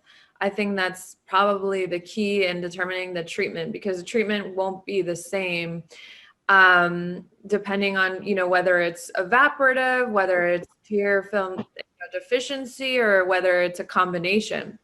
And that's, that you can do through testing and questionnaires and different tests in the office. And I think that regardless of the type of contact lens that you are prescribing, you need to make sure that your ocular surface, that the patient's ocular surface can tolerate the lens. And what I mean by that is that you have to take care of basic things such as eyelid hygiene, such as making sure that there is a adequate tear film, that the patient is doing any meibomian gland treatment if needed. So I think that's initial. And then of course, if they have any sort of ocular surface irritation, corneal staining, or conjunctival staining, at that point, I do recommend a scleral lens. But if it's mostly evaporative, and I think that with meibomian gland treatments and eyelid hygiene alone, I could treat it, then I probably wouldn't recommend a scleral lens. So just to summarize, I think the scleral lens is useful when you do have, when your ocular surface is compromised, and that would be with corneal and or conjunctival staining.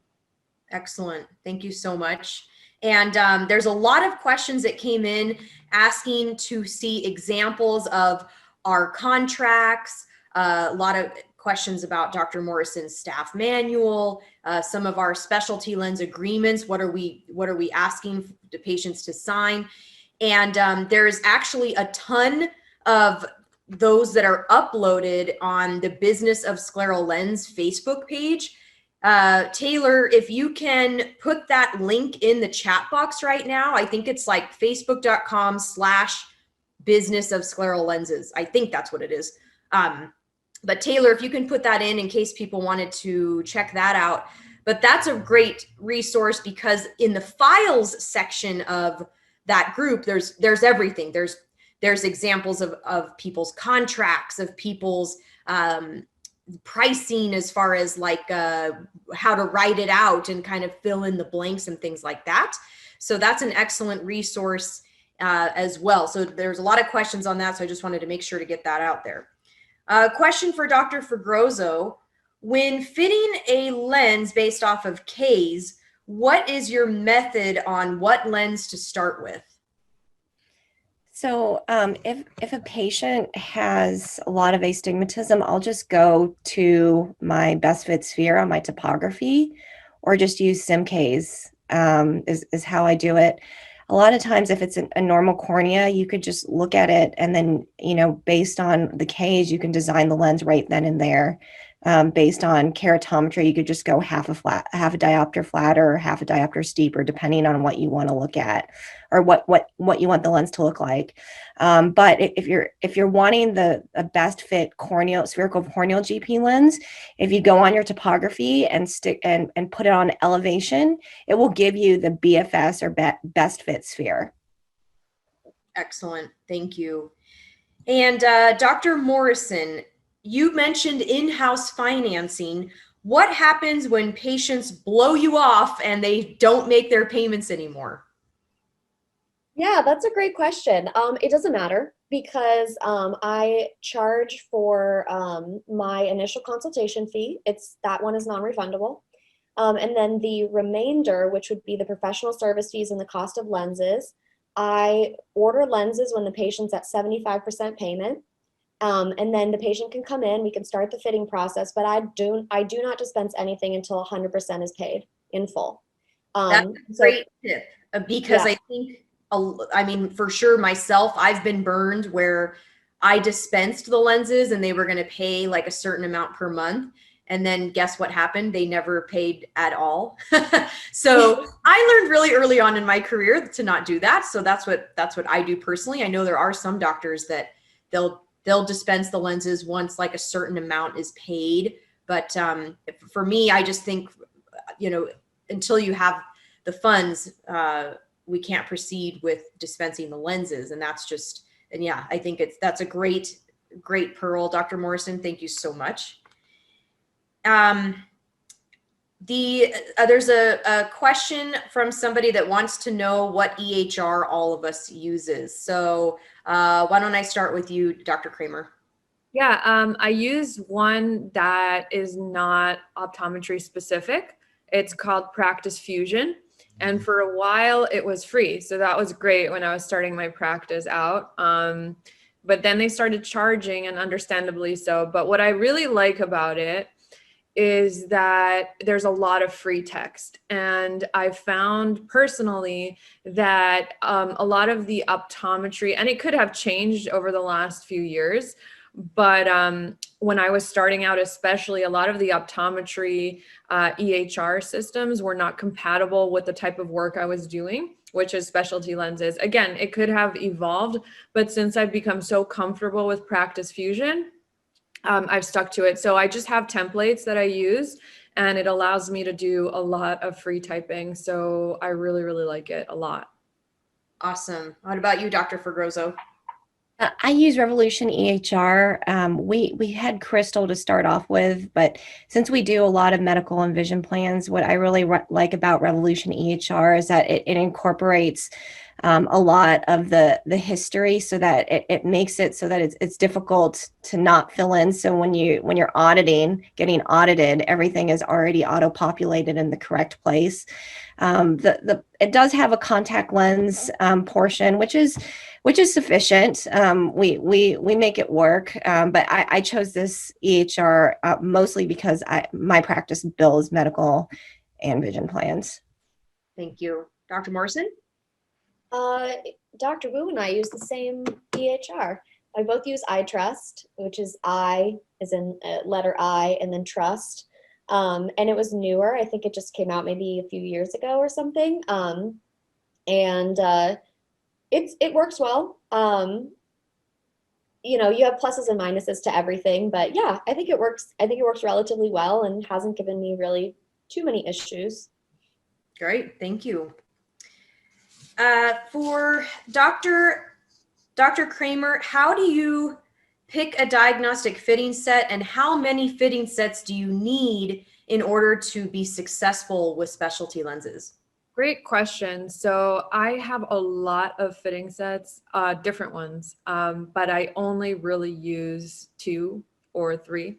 And I don't believe that you can be a jack of all trades, because honestly, I just think that the better you get with 1 or 2 sets, the better you're going to be, because there are so many intricate differences and little, I guess, quirks and features to every type of design, that if you use too many, you won't really ever be an expert at one. So what I recommend a new practitioner, scleral lens practitioner, of course, is to pick 1 or 2 to start and maybe add a 3rd one later on, and to really learn everything there is to know about those. You really only need 1, but I recommend to have 2 like go-tos, and that's what I've been doing. And I think it's brought a lot of success because I feel extremely comfortable with those 2 or 3 fitting sets that I use.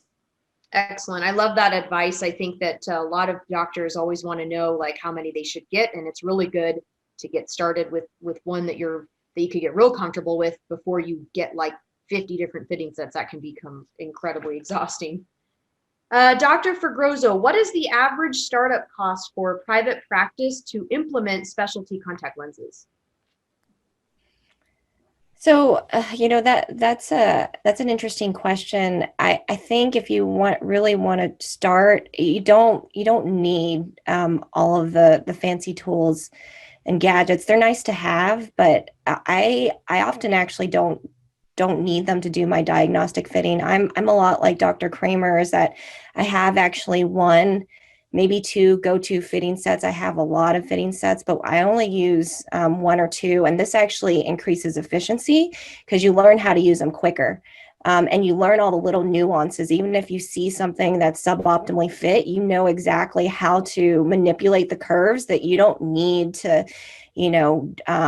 go to another lens, or you don't necessarily need to, ask a consultant or use an instrument to try to figure it out. Is that you've learned all the nuances, and so you can streamline the fit just by using your thought process, because you've learned how to work so intimately with that lens. That's actually how we fit in our practices. I have a 1 go-to lens, and if it doesn't work, then I'll go to a second lens or use my technology. But I would say on probably 95% of my patients, we use the exact same brand, and that increases efficiency. And with respect to, having to invest into the investment, is that the fitting sets, a lot of companies want to work with you, is that you can try to get a fitting set if you promise that you're going to fit several lenses, is that you can use it's fit to own. And so really just owning a fitting set, I don't think, and a slit lamp, of course, technology is nice, but you really don't need it. If you're billing, of course, medical and vision plans, the bare minimum is that when you're working with irregular corneas, is that you have to have at least a topography. If you're working with a patient who has a thinning disorder of the cornea, a pack would be good to hold up your diagnosis in the case of audit. So, having those 2 instruments you know, a pachymeter, and then also a topography. And then if you get your fitting set for free, or not free, I'm sorry, if you fit it to own it, then those are the initial investments. Yeah, that's great advice. That's wonderful. Dr. Morrison, should you charge one fee for everything? And I think they're saying like it's a global fee for the fitting, the service fee, the material fee, or should you split it up into exam for one fee and the scleral lenses for one fee? Oh, like should you combine professional service fee and the lens cost together?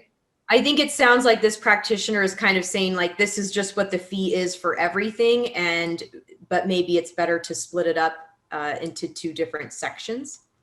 Yeah, I mean, you can really do it however you want, but I do split it up between professional and then the cost of the lenses, which I think most people do. One of the reasons is just because if you do offer a refund, what are you going to refund out of a global fee? And your time's already, say you've already spent all the time with the patient, you've seen them 4 times, and the fit is final, and then, you know, a month later they're like, oh, I'm not really wearing them. Can I refund them, or can I exchange something? Then I don't know what you would go back to in terms of that. That's why I have them split up. I think if you're taking insurance, you do have to have them split up. So I think that's something that you will need to do. But if you're not taking insurance, then you can do it however you want. But I would still split it. I think that I tend to also put more of an emphasis on professional services being the most important thing, and then lenses being just, you know, something that you're buying, because I think that, you know, what people really need is your expertise and your time, and that's the most important thing, and that's the most expensive thing that they're going to be making that investment in, not just, oh, I purchased a lens and then this is what I got. Like that's really what's most important, is like your professional expertise. Great. Dr. Kramer, can you bill scleral profilometry?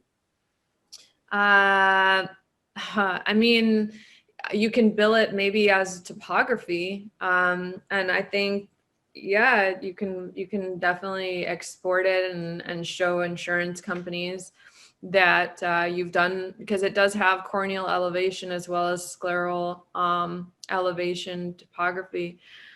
So yeah, I guess you can. I have a topographer as well, so I think that's a little bit more kind of standard.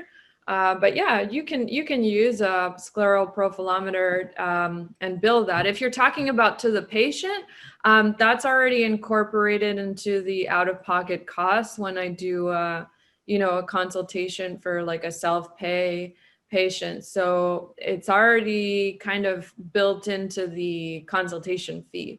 But if you are talking about insurance companies, if you do it instead of a corneal topography, then yes, I assume that you can.